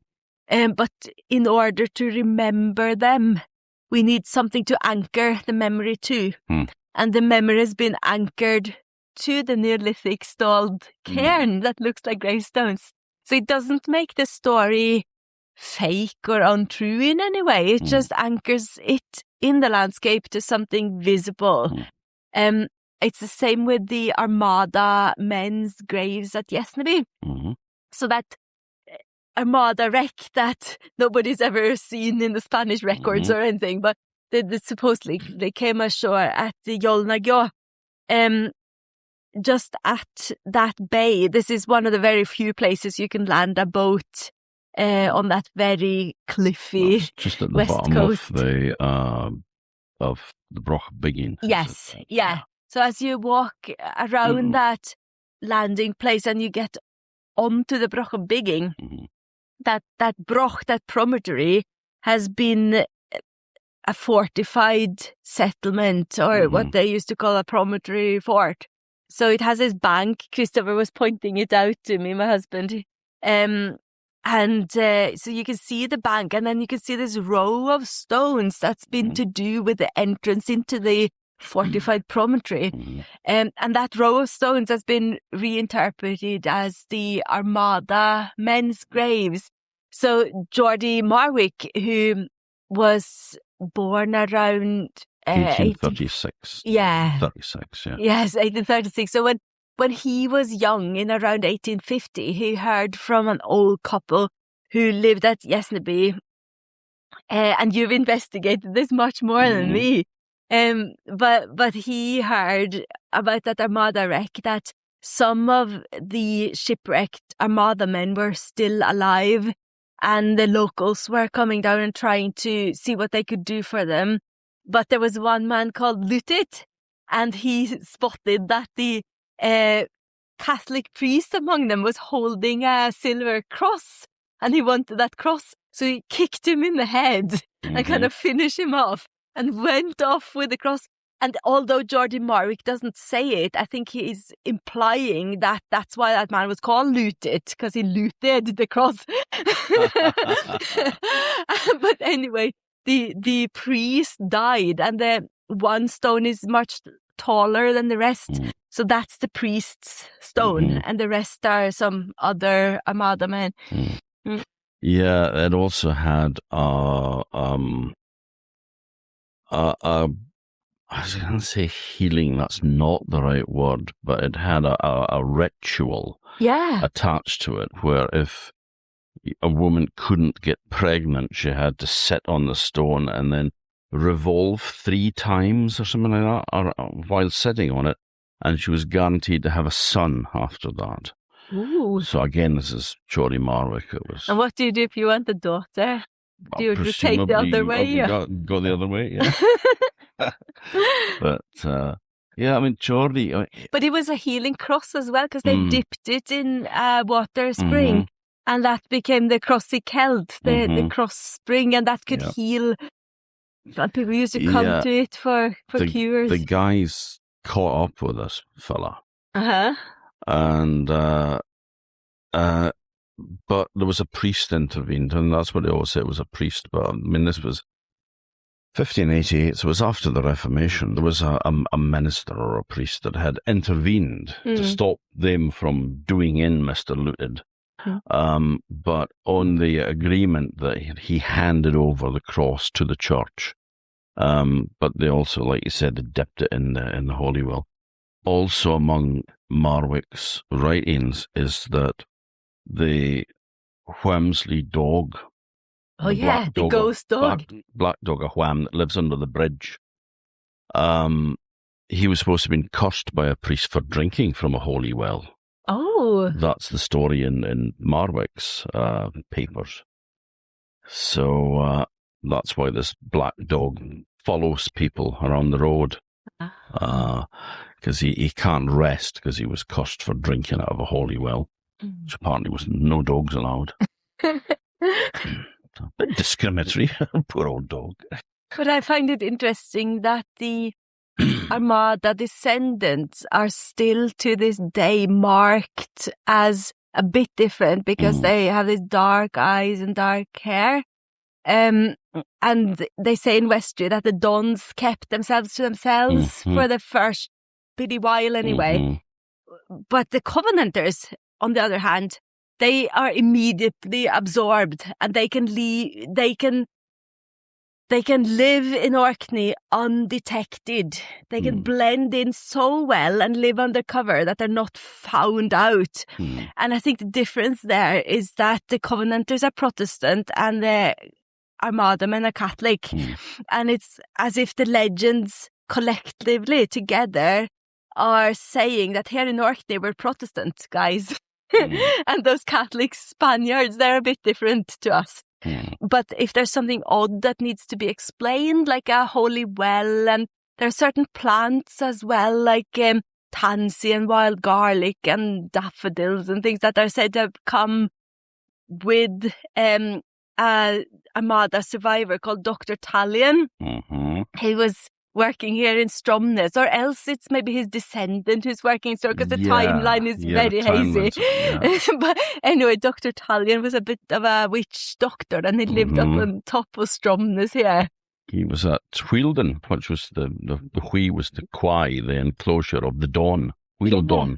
Yeah. So again, because he was a Don. Yeah. And there was another one that had made it as far as Outertoun, and was found sheltered under a dike, and was still alive, and was given a bit of land, which they called the Don, and that's why the house where Tam and Goonie used to live was called the Don. Yeah. So it's, lots of that kind of Armada things. James Irvin, who co-edited the Geordie Marwick book with me, he reckons that there may have been a Spanish wreck in that area, but in the 1700s rather than in the 1500s. Yeah, and then people think that They've all Spanish wrecks are another wrecks. Mixed up. But Yeah. I'm not sure what evidence he has for that, but generally with James, he doesn't just wheedle something out for the sake of it. There's been some research gone into it before he would actually say anything. But the one story from that, which I always kind of liked, was that there was meant to be a treasure that was found on that ship by a Gramsay man and brought back to Gramsay and buried somewhere in the vicinity of where the church is now. But this was before the church was built, of course. And an old woman that I knew on the island, who was a bit fey, her and her mother as well, had second sight and such like, so they were a bit kind of ethereal. She had a dream one night that a man came to her and he said, "I bet you would like to know where that crock of gold is." Oh, yeah. And she went, "Yeah." And he says, "Would you like to know where the crock of gold is?" Yeah, would you? Well, I buried it at Ethel, time to get up. And this was her husband shaking her, going, "Time to get up." So she woke up and she never found out where the gold was buried. Oh, no. But yeah, it's lots of stories. But I mean, again, with the Covenanters' graves in Tankerness as well, done by the kind of shore, on the North Shore. There's a wee promontory there and there's graves on it. There's also Papley's Cave there as well, which was meant to be a Covenanter, who had managed to somehow get there, because of course he's on the other side of the bay, and he's gone right across the approach into Deer Sound. He's gone right across there, around the point of Tankerness and into the north coast. Oh, that takes some doing. Just around Fae Rarwick. Yeah. And he was in this cave, and there was a boat out looking for survivors, and he was spotted in the cave. And there was nothing they could do because they couldn't get the boat there in close enough to be able to capture him. And the one guy in the boat, just out of sheer frustration and just sheer spite, took a pot shot at him with his gun and hit him. Oh my! And killed him. Oh no! He survived all that and it was shot. So that's why it was called Papley's Cave, because his name was Papley. The guy who shot, or the surviving Covenanter? The surviving Covenanter. Because Papley's otherwise an Orkney name that goes back to the time of St. Magnus. Mm-hmm. It's St. Magnus's mum Thora lifted Papley, which was part of Ham. There was the old maps as Ham and Papley. It's like two separate parishes. So it's a strange one. That's the story. Yeah. But doesn't mean to say that it's got any But truth those in it. Covenanters' graves are also just at the entrance to a promontory, not as big as the Broch of Bigging or anything like that, but it's a small promontory, but of the same kind. That Iron Age. Yeah. A couple of thousand years old. Yeah. I've never seen those. I must get. I can show you where they are if you want. I'd love to, because I must get some photographs of them, because I've written a book called Tales in the Landscape, and that was one of them. And the Papley in the cave and all that as well. So don't think I'll get in the cave, mind you. But what other place names do we Oh, see yeah, there around? was Snoosgar. Oh, yeah. Where they found a Norse longhouse and excavated it. I don't actually know what snooze means really, but Garth means farm or enclosure. Mm-hmm. But the story is about the Finn folk, the sea fairies, and how the men in Sandwich were desperate one winter because there was no fish. They depended on fish in the winter, and the fish just wouldn't bite. And it was because the Finn folk, the sea fairies, had cursed the fish so that they wouldn't bite any hook baited by human hand. But you can tell us better than I can. Well, I mean, it was the Finn king that put the curse on the fish, that they wouldn't take the bait. And the men were told by a spae wife, so a wise woman, that they needed a 6-oared boat and they needed it to be rowed by 7 unmarried men. So you had 6 on the oars and 1 on the tiller, guiding it. Go out to a certain piece of water, so you have to line up the landmarks, so you get the meads right, and then you drop. And this is just off Skara Brae. If anyone's visited Orkney, you will have been to Skara Brae, the Neolithic village. So this is in the bay there. Yeah, Bay of Scale. Yeah. So they get a darrow stone, which I think was like a sinker. Yeah. And he had to say between me and thee, and then drop it over the side. Down to the redware tang, and then pull the hook up, and they would get a cod there. And then they had to pull it into the boat and then row as fast as they could back to the shore. But they had 4 small, strongly built kegs with them. And when the Finn King started to chase them... Because the Stairways have specifically told them to bring 4 kegs, and they didn't know why, but they did it. Yeah. So when the Finn King was chasing them, they threw the first keg over the side, and it stops to attack it and crunch it. And the Finn King is this big monster. He's got like seaweed for hair, and he's got big fiery eyes, and he's got these long hands with webbed fingers, and he's trying to like swim after them and reach. And he kicks up a storm around it because he's furious at them for fishing in the Finn folks' fishing ground. And he's recorded as being as big as a peat stack. So, again, how long is a piece of string? A bit like a big hulk. Yeah, huge thing. So he stops to crunch the first one and the second one, but then the third one, he actually carries on swimming and crunches it while he goes. And so he catches up with the boat, and he puts his hand out to grab the boat and tear the stern out of the boat. And there was a man called Brass. Johnny Brass. Johnny Brass was one of the crew, and he threw the 4th keg at the Finn man's skull and crushed it. And then they got the boat, hit the beach, they pulled it up, and the Finn King died on the shore, making a snoozing, snorting sound. They burnt his body, though. So the minister and whole congregation were waiting outside St. Peter's Church there. And then when they pulled the body of the unconscious Finn King ashore, they just gathered peat and dry seaweed and stuff around it, built an enormous pyre, and then they burnt his body. And the snooze scars came from the snoozing, sousing noises that the dying monster made. Yeah, I just love that bit, and that's why they named it. They next morning, when the fire had cooled down, they got stones from the shore and they built a cairn over him, and they called that the Castle of Snooscar. Yeah.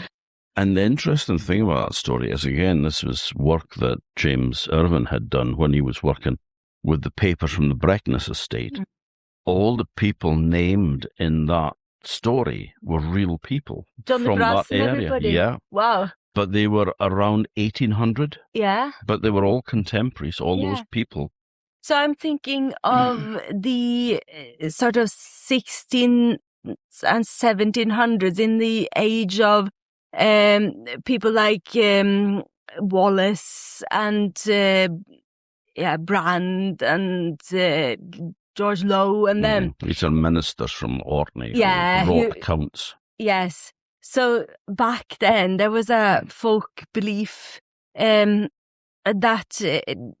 if the fish was missing or you didn't get any catch, it could be because of the Finn folk and the curse. And it's similar over in Norway too, that they have stories to explain the lack of catch. So that's why you get stories, for example, of the kraken, the giant sea monster, the kraken. It's similar to that it's something that explains why and what's happening under the water that you can't see. Mhm. So it's got that sort of ring to this story here, has got a kind of 17th to 18th century ring to it. But I Mhm. suppose folks still believed in that in the 1800s as well. Well, again, the interesting thing is that the DNA, now the analysis that they've done from strontium analysis on teeth, Yeah. to see where people were brought up because of the radioactive signal given by the water that they were drinking and the plants that the animals were eating and they were eating and such. Like you can do this analysis that tells you where somebody grew up. And a lot of the Viking graves here seem to be from northern Norway, up in the Arctic. Ones that at Skar, and also some of the ones from Westness.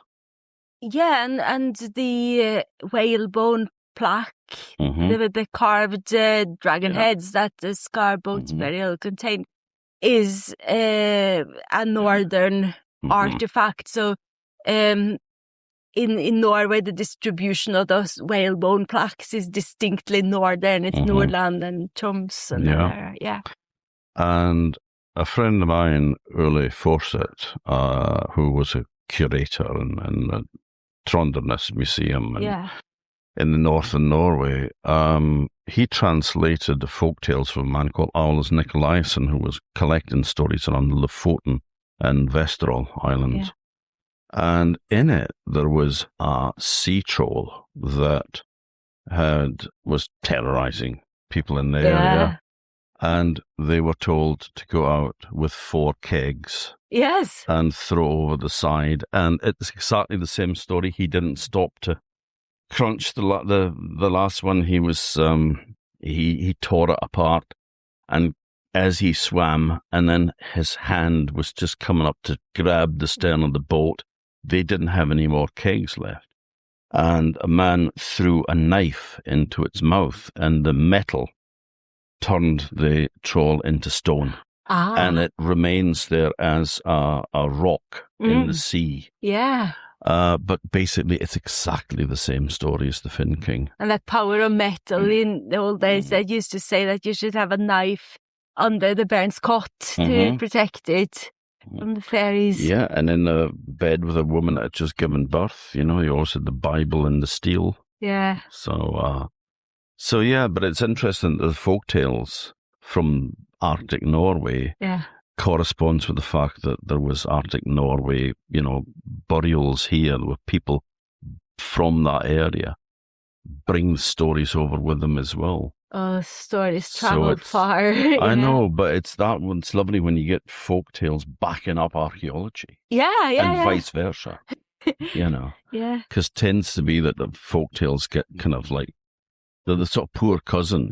It's all like, Didn't you point out to me on the map, the Olaus Magnus map that hangs in the museum? There's all these wonderful sea monsters on it, but in one of those little pictures, there are barrels or kegs. Yes, yeah.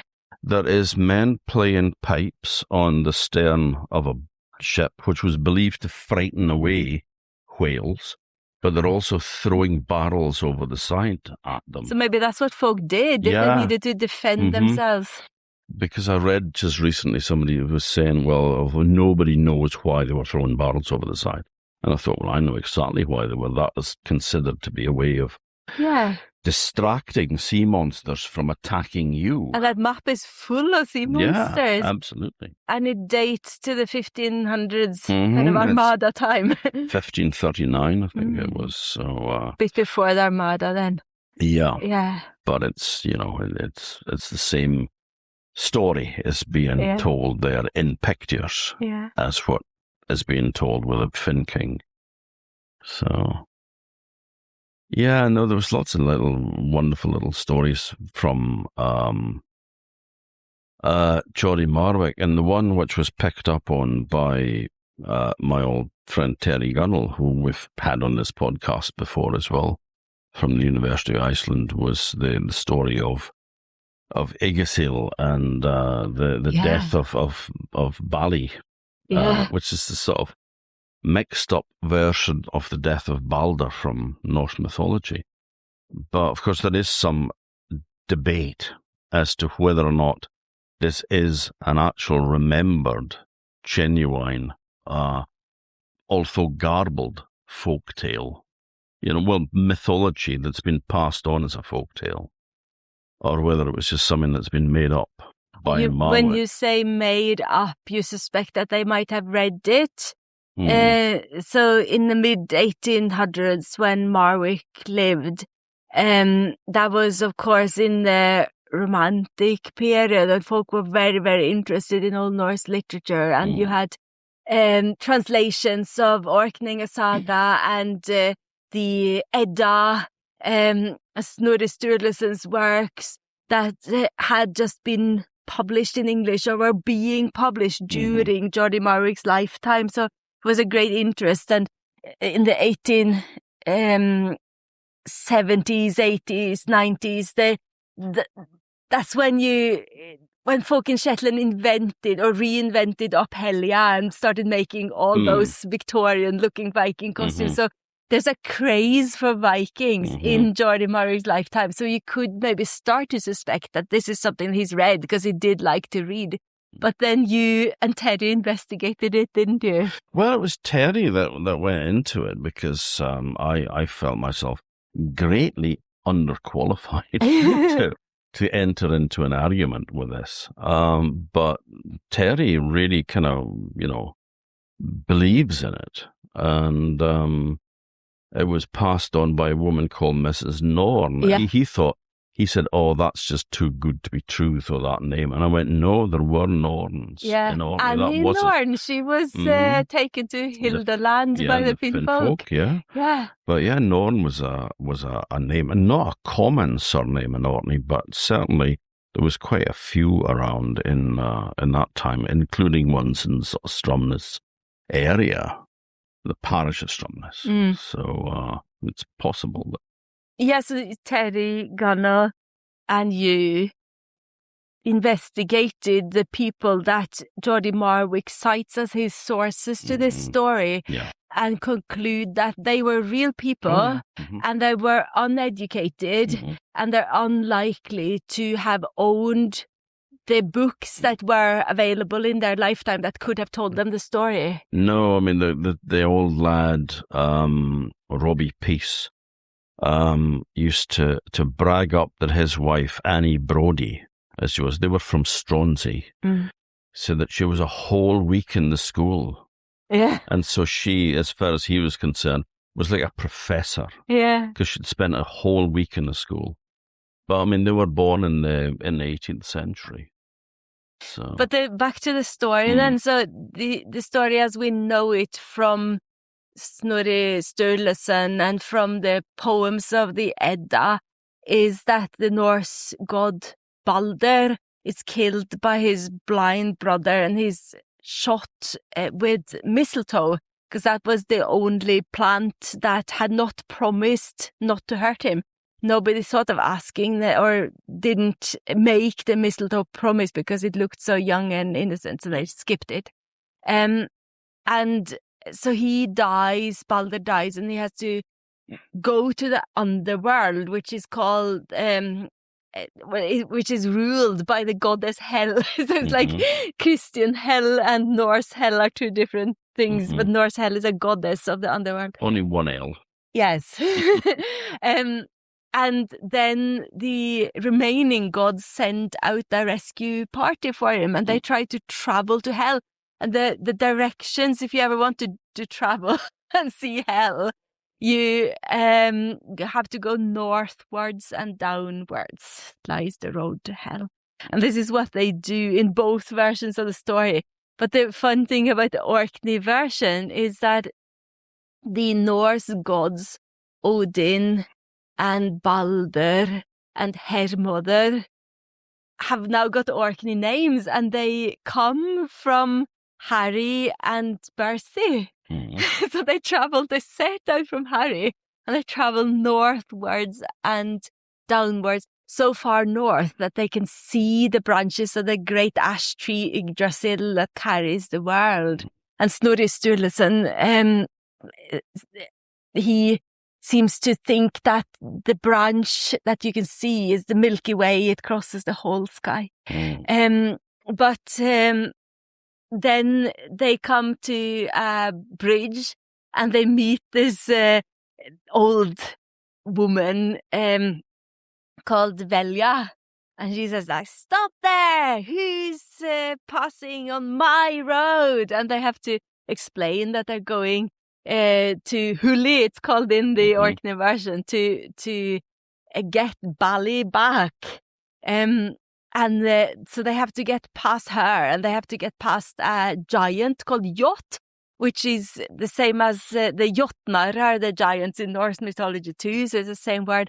And then they have to go through the gates, and then they come into this great hall, where Bali lies on a plinth in this big echoing hall. And then the mistletoe comes back into the story, because they wake him up by doing a spell and walking around him, waving the mistletoe. The wavering weed, I think he calls it. The wavering weed, yeah, but he does say it's mistletoe. Mistletoe, yeah. Yeah. That's what he calls it. So this is where the Icelandic medieval version and the Norse and the Orkney 19th century version, they diverge. So the Norse version is not a happy ending. They never managed to fetch him back. But the Orkney version has a happy ending, because they wake him up with a mistletoe, and then they make their way out of there, and they ride back to Orkney, southwards and upwards, and they arrive in Harry and live happily ever after. So Harry Moet, or Hermod as he's called in the Norse version, Harry Moet, he settles in Bercy in the first stone-roofed house, and Bali and Oddi or Odin, they settle in Harry, and they live in a place called Eskar, which is just a stone's throw from the old market stands in Dunby. And that's just kind of behind the Smithfield Hotel, so that's where they live, just up the road there a bit. It's lovely. I mean, it's one of these things that, I mean, some people say, nah, it's just that's been made up. In the 19th and I should century. say that Bali was the forefather to the Ballantines, and Ballantines, Oddi was to the Oddis. Yeah, so big Orkney families with long lineages. Yeah. So it's an explanation as to where the surnames come from as well. Yeah, like all these tales. Yeah. Yeah, and I love the claim that, hey, we're descended from Norse gods, guys. It's a bit like, hey, we're descended from kings and queens and Norwegian princesses. And the royal families, of course, claim descendant from God in the first place. So the Danish royal family claim descent from Odin, and so do the Sinclairs. Whereas the Swedish royal family claims descent from Frey, whose alternative name is Yngvi, so they're called the Ynglingar. The royal families in England and all the medieval European royal dynasties ultimately trace their ancestry back to the divine, or to Adam and Eve. So why shouldn't all these Ballantines and Moets have a divine ancestry that puts them on a par with royals? Why not, indeed? Well, when Samuel Lang translated Heimskringla, because I mean he was from Orkney, from Kirkwall, Pabdale, Pabdale Hoose. That was the first translation of Heimskringla, the saga, the Kings of Norway, in English. Yeah. And that was when Geordie Marwick was a child. Yeah, well, 1844, that first so he would have been 6 years old then. Yeah. And, I mean, that was the only version that was on the go for a while.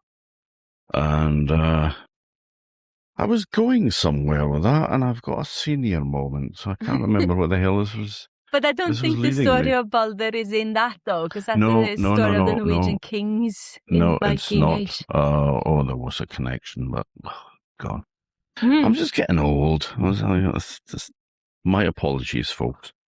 But I can come in with a story. You said that sometimes stories and archaeology agree. And over in Rousey, we've got this Westness Walk that is a Viking trail where you can walk and you can see the Work, which is a square tower.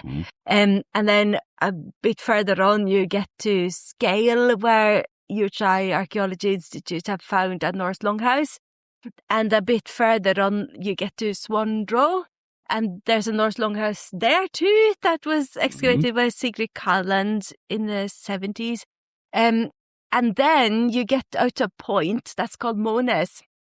So the story about the name Mones is that it refers to the moans of the moaning soldiers who died there. And it was Rebecca Marr who'd found this for me in the Sound Archive. And I thought, who are these moaning soldiers then? But the fact is that point is covered in graves. It's a Viking Age and Pictish cemetery. So it's like people have maybe observed the skeletons there. When it was found, when they found the Westness brooch, that story started because a farmer was burying a cow and just dug a big hole and oops, there's a grave here. And so archaeologists were called in and the cemetery was excavated. But how many farmers have buried cows before? I mean, I bet people knew that there were graves there, but there's no way of knowing that these date back to the Viking Age and some even before that, to the Pictish. So people need to tell the story of who they are. So therefore it's the moans of the moaning soldiers there.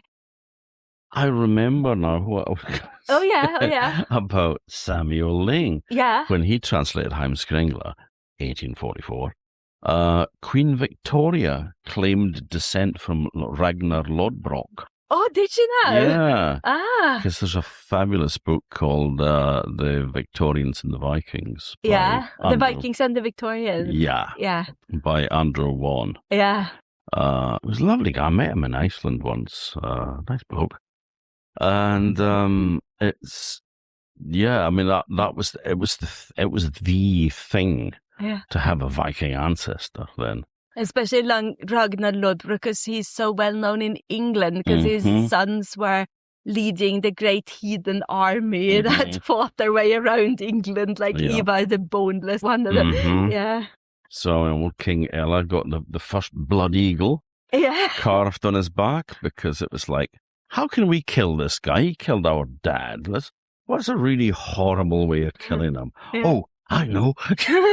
But he had killed their dad in a very horrible way too, by throwing him in a snake pit. So they were as bad as each other, I would say. Yeah. And he had it coming. Yeah, they all had it coming. Yeah. And, but Ragnhild Ljosland is really well known in Britain. So it's, if you're gonna claim a Viking descent, he's a really good candidate for it.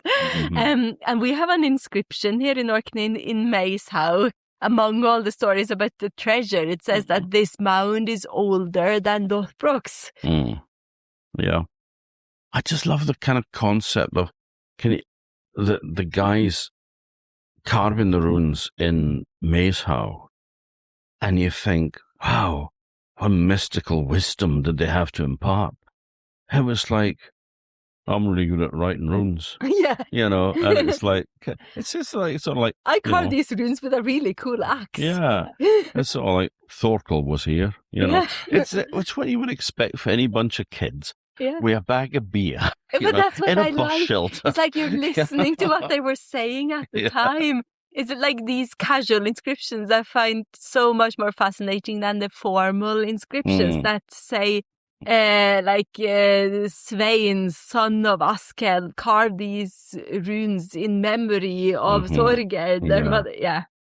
It's much better when it's, he will never love you as much as I do. Yeah. It's, that triggers a kind of a story in your head. You know, that you connect with that, whereas you don't with just so-and-so raised the stone in memory of so-and-so. You know, it's kind of, you know, but well, there's so many stories, I suppose, regarding place names and places that's had names and such like. The one in Sandy, although, I mean, it is the Savile stone. Oh, yeah. Because it came from the farm of Savile. So originally it came from Norway in a glacier. But the story doesn't say that. No. It's a witch on Eddie, whose daughter ran off with a young bloke she didn't like, you know, and they'd sneaked off in the middle of the night and headed off in his boat. So she threw a rock at them and missed, and it landed in the field at Savile. So in that sense, behaving like the trolls in Norway, who throw rocks the whole time, and Kabiru. Mm-hmm. But I had two great-grandfathers at the shifting of that stone in Sandy, which happened between 1879 and 1880. It was either that or 1880 and 81, I can never remember which. Where the laird, Colonel Horwood, wanted it shifted down to Scar House as a garden feature, basically. And they built this giant strong cart, and my dad told me the story that they pulled the cart up. It's a wee brae that goes up from Savile up to the main road, and sprung 12 horses, he said. So it ruptured 12 horses, pulling this gigantic cart. So it was left there until the following summer, and then they pulled it down. And it got to sort of Did they use elephants then, or what? Well, yeah, because there's lots of elephants on Sunday. So they were... Well, it's the small-eared ones because of the wind, kind of the big-eared ones because they'll just fly off. Yeah. So they got it to just coming up towards the house when the cart just crunch, broke, fell to bits, and down it came and was left there. And it sounds unlikely, but it's a true story because there is photographs showing the remains of the cart underneath the stone. Because it was done as a postcard. Yeah. And also, the first time that I ever seen it, I was down at it, there was a rabbit hole. Usually it's got nettles growing around it, but there was no nettles because it was winter. And there was a rabbit hole had dug down through the sand there, and it hit a wooden beam. And then just went along the wooden beam that went underneath the stone. And it's about 20 tons. It's of igneous rock from Norway. So I was just like the fact that I had a couple of great granddads at the movement of it. So I'm also interested in the stories that we don't share with Norway. So we share a lot of stories with Norway, as we've discovered, but there are some stories that are completely missing here, and I don't understand why they're missing. I'm thinking of stories of Saint Olaf and of the Black Death. So Saint Olaf is the patron saint of Norway, but he had a following in Orkney as well before the days of Saint Magnus, because Earl Ronald Bruceson, who founded Kirkwall in about 1035, he was a foster son of Saint Olaf when he was alive and was King Olaf. So after Olaf died and became a saint, Ronald Bruceson came back to Orkney and was Earl of Orkney and built the St. Olaf's Church in Kirkwall. So he had a following here for those 100 years before St. Magnus came and usurped him. And in Norway, there are so many legends about St. Olaf where he fights trolls. He's a bit like Thor, the god Thor, who protects the farmers from the forces of chaos, the trolls. And Saint Olaf can also do what trolls do, like make great big cracks and crevices in the landscape. So you've got places called like big ravines called Saint Olaf's Leap, for example, where he's said to have leapt over with his horse. And I haven't so far not come across any Saint Olaf stories in Orkney at all. We do have Saint Magnus stories. Like Sarah Jane Gibbon, my colleague, has traced some of the Magnus legends where his relics are moved through the landscape from Bercy to Kirkwall. And we've got the Mansi stands where it's supposed to have stopped and rested, because that's what folk did in funeral processions and stopped at the wheeling stand and put the coffin there.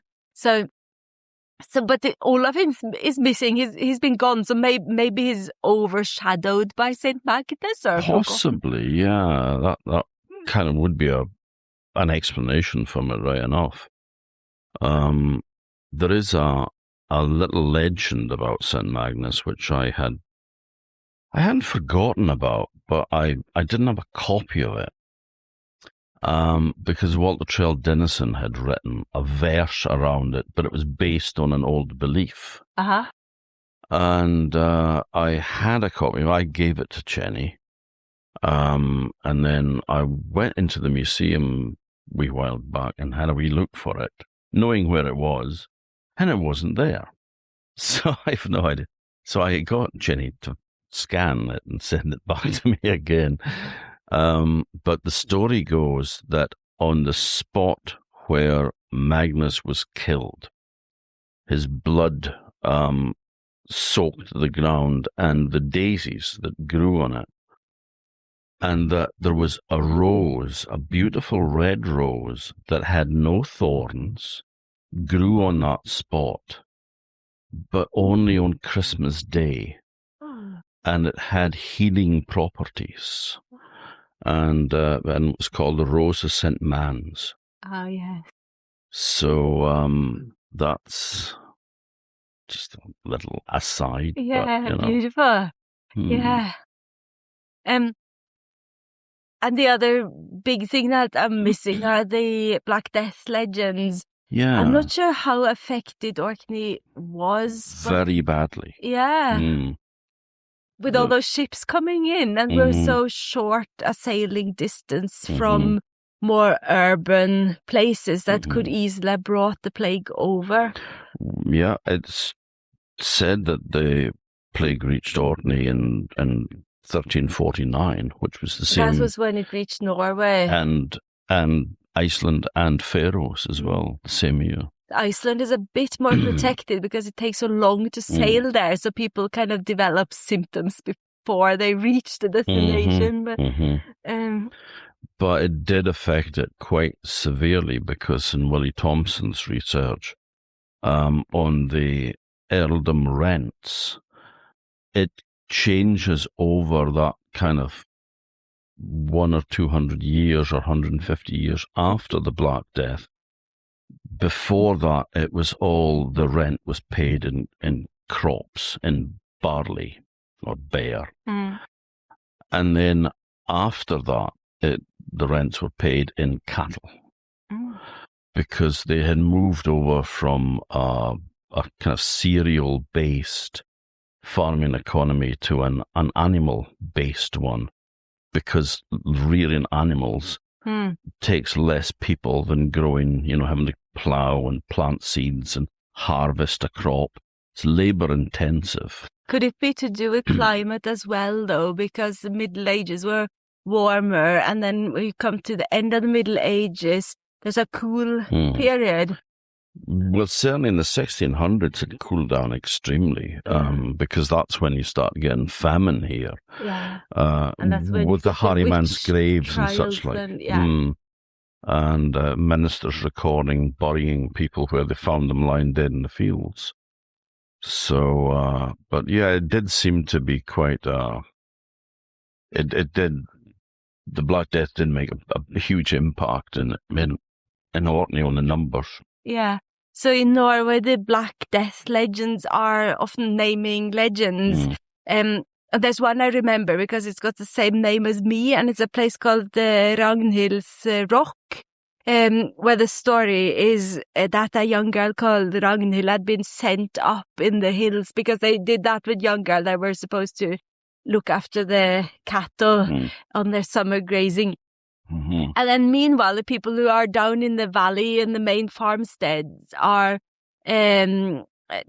infected by the plague and they die. But the Ragnhild survives and she lives under this rock. That is her home up in the mountains where she's safe from the plague. And you got whole stories about entire communities being wiped out, like stories about the one surviving man and the one surviving woman in neighboring communities. So there, in Agder, in the south of Norway, there are two places called Kvinesdal and Mandal. And they have this story that in Kvinesdal, everyone died except for one woman, because kvinne means woman. Yeah. And in Mandal, everybody died except for one man. And of course, then they have to marry. so stories like that, and stories where one surviving woman is desperately looking for anybody else who's alive, and they look across the fjord and they see smoke from a chimney over there. And they set out in a boat to just find somebody. There are so many stories like that in Norway, but there's none of that here. Yeah, and the story about the old man and the old woman. With the old woman has a broom and the old man has a rake. And they are the personifications of the plague. Oh, yes, so they are. The old woman with the broom sweeps sweeps people away. Yeah. So that nobody survives. Yeah. But the old man with the rake, some go between the teeth of the rake and survive. Have you heard that story in Orkney? I haven't.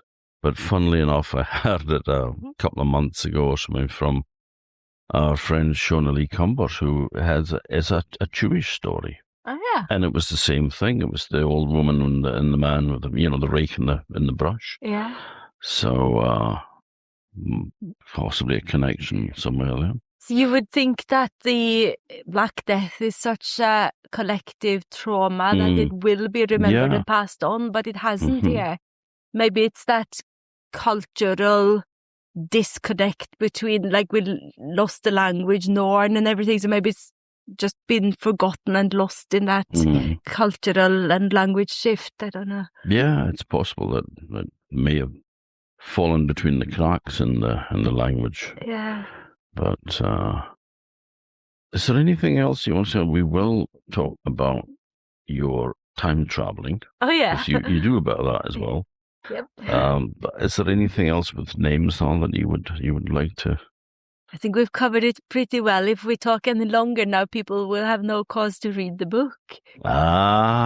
Which is Archaeology Press shall be bringing out. And of course, you've got an academic paper going in the Folklore Journal as well. Yeah, so we academics, we always have to publish in peer-reviewed journals because that's what scores us points. So I've got an article coming out in the journal Folklore in the June issue. And it's open access, so it's free to read. Anyone can read it. It's called Like Driftwood Taking Root. So I needed the academic article to be published first because academic journals don't want to publish anything that's already been published elsewhere. So once that is out, then we can bring the book out where you have space. We have space to tell all the stories and tell the full story. Yeah, in much more detail. Yeah. So that would be fabulous because that's a really important collection of Orkney folklore, which doesn't exist anywhere else, apart from, like a few scattered here and there in various books, but nothing that's been brought together and studied. So fabulous. But you're time traveling. Yeah. I am a time traveler. She is. I've seen it. Yeah, no, this is Orkney Time Travel. We are a gang of tourist guides who like to wear historical clothing. So sometimes we're in the Viking Age. Sometimes we're in the age of the witchcraft trials in the 1600s. Other times we are in the era of Jacobites and smugglers in the 1700s.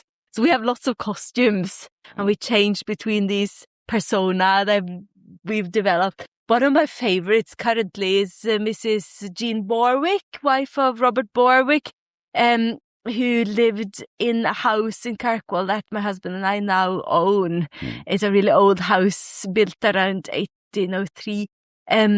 So she's one of the Kirkwall merchant laird class, and I can wear this fabulous dress and wig that she has. But yeah, so Orkney time travel, we take people on tours and experiences where you get to meet people from Orkney's history and speak to them and interact with them and play with them and hear the stories and get your hands in there and try to live like a Viking. So tomorrow evening we're going to the beach at Scapa, and we're going to have a fire there, and we're going to be Vikings. So we're going to cook over the fire and try to light the fire with flint and steel. Try to experience what it's like to live without modern technology and sit around the campfire and tell stories.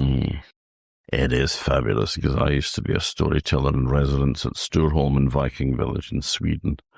So I used to hang out, by the campfire at night with plenty of beer and the old whiskey. Yeah. And music, stories, great. Yeah, there's nothing better.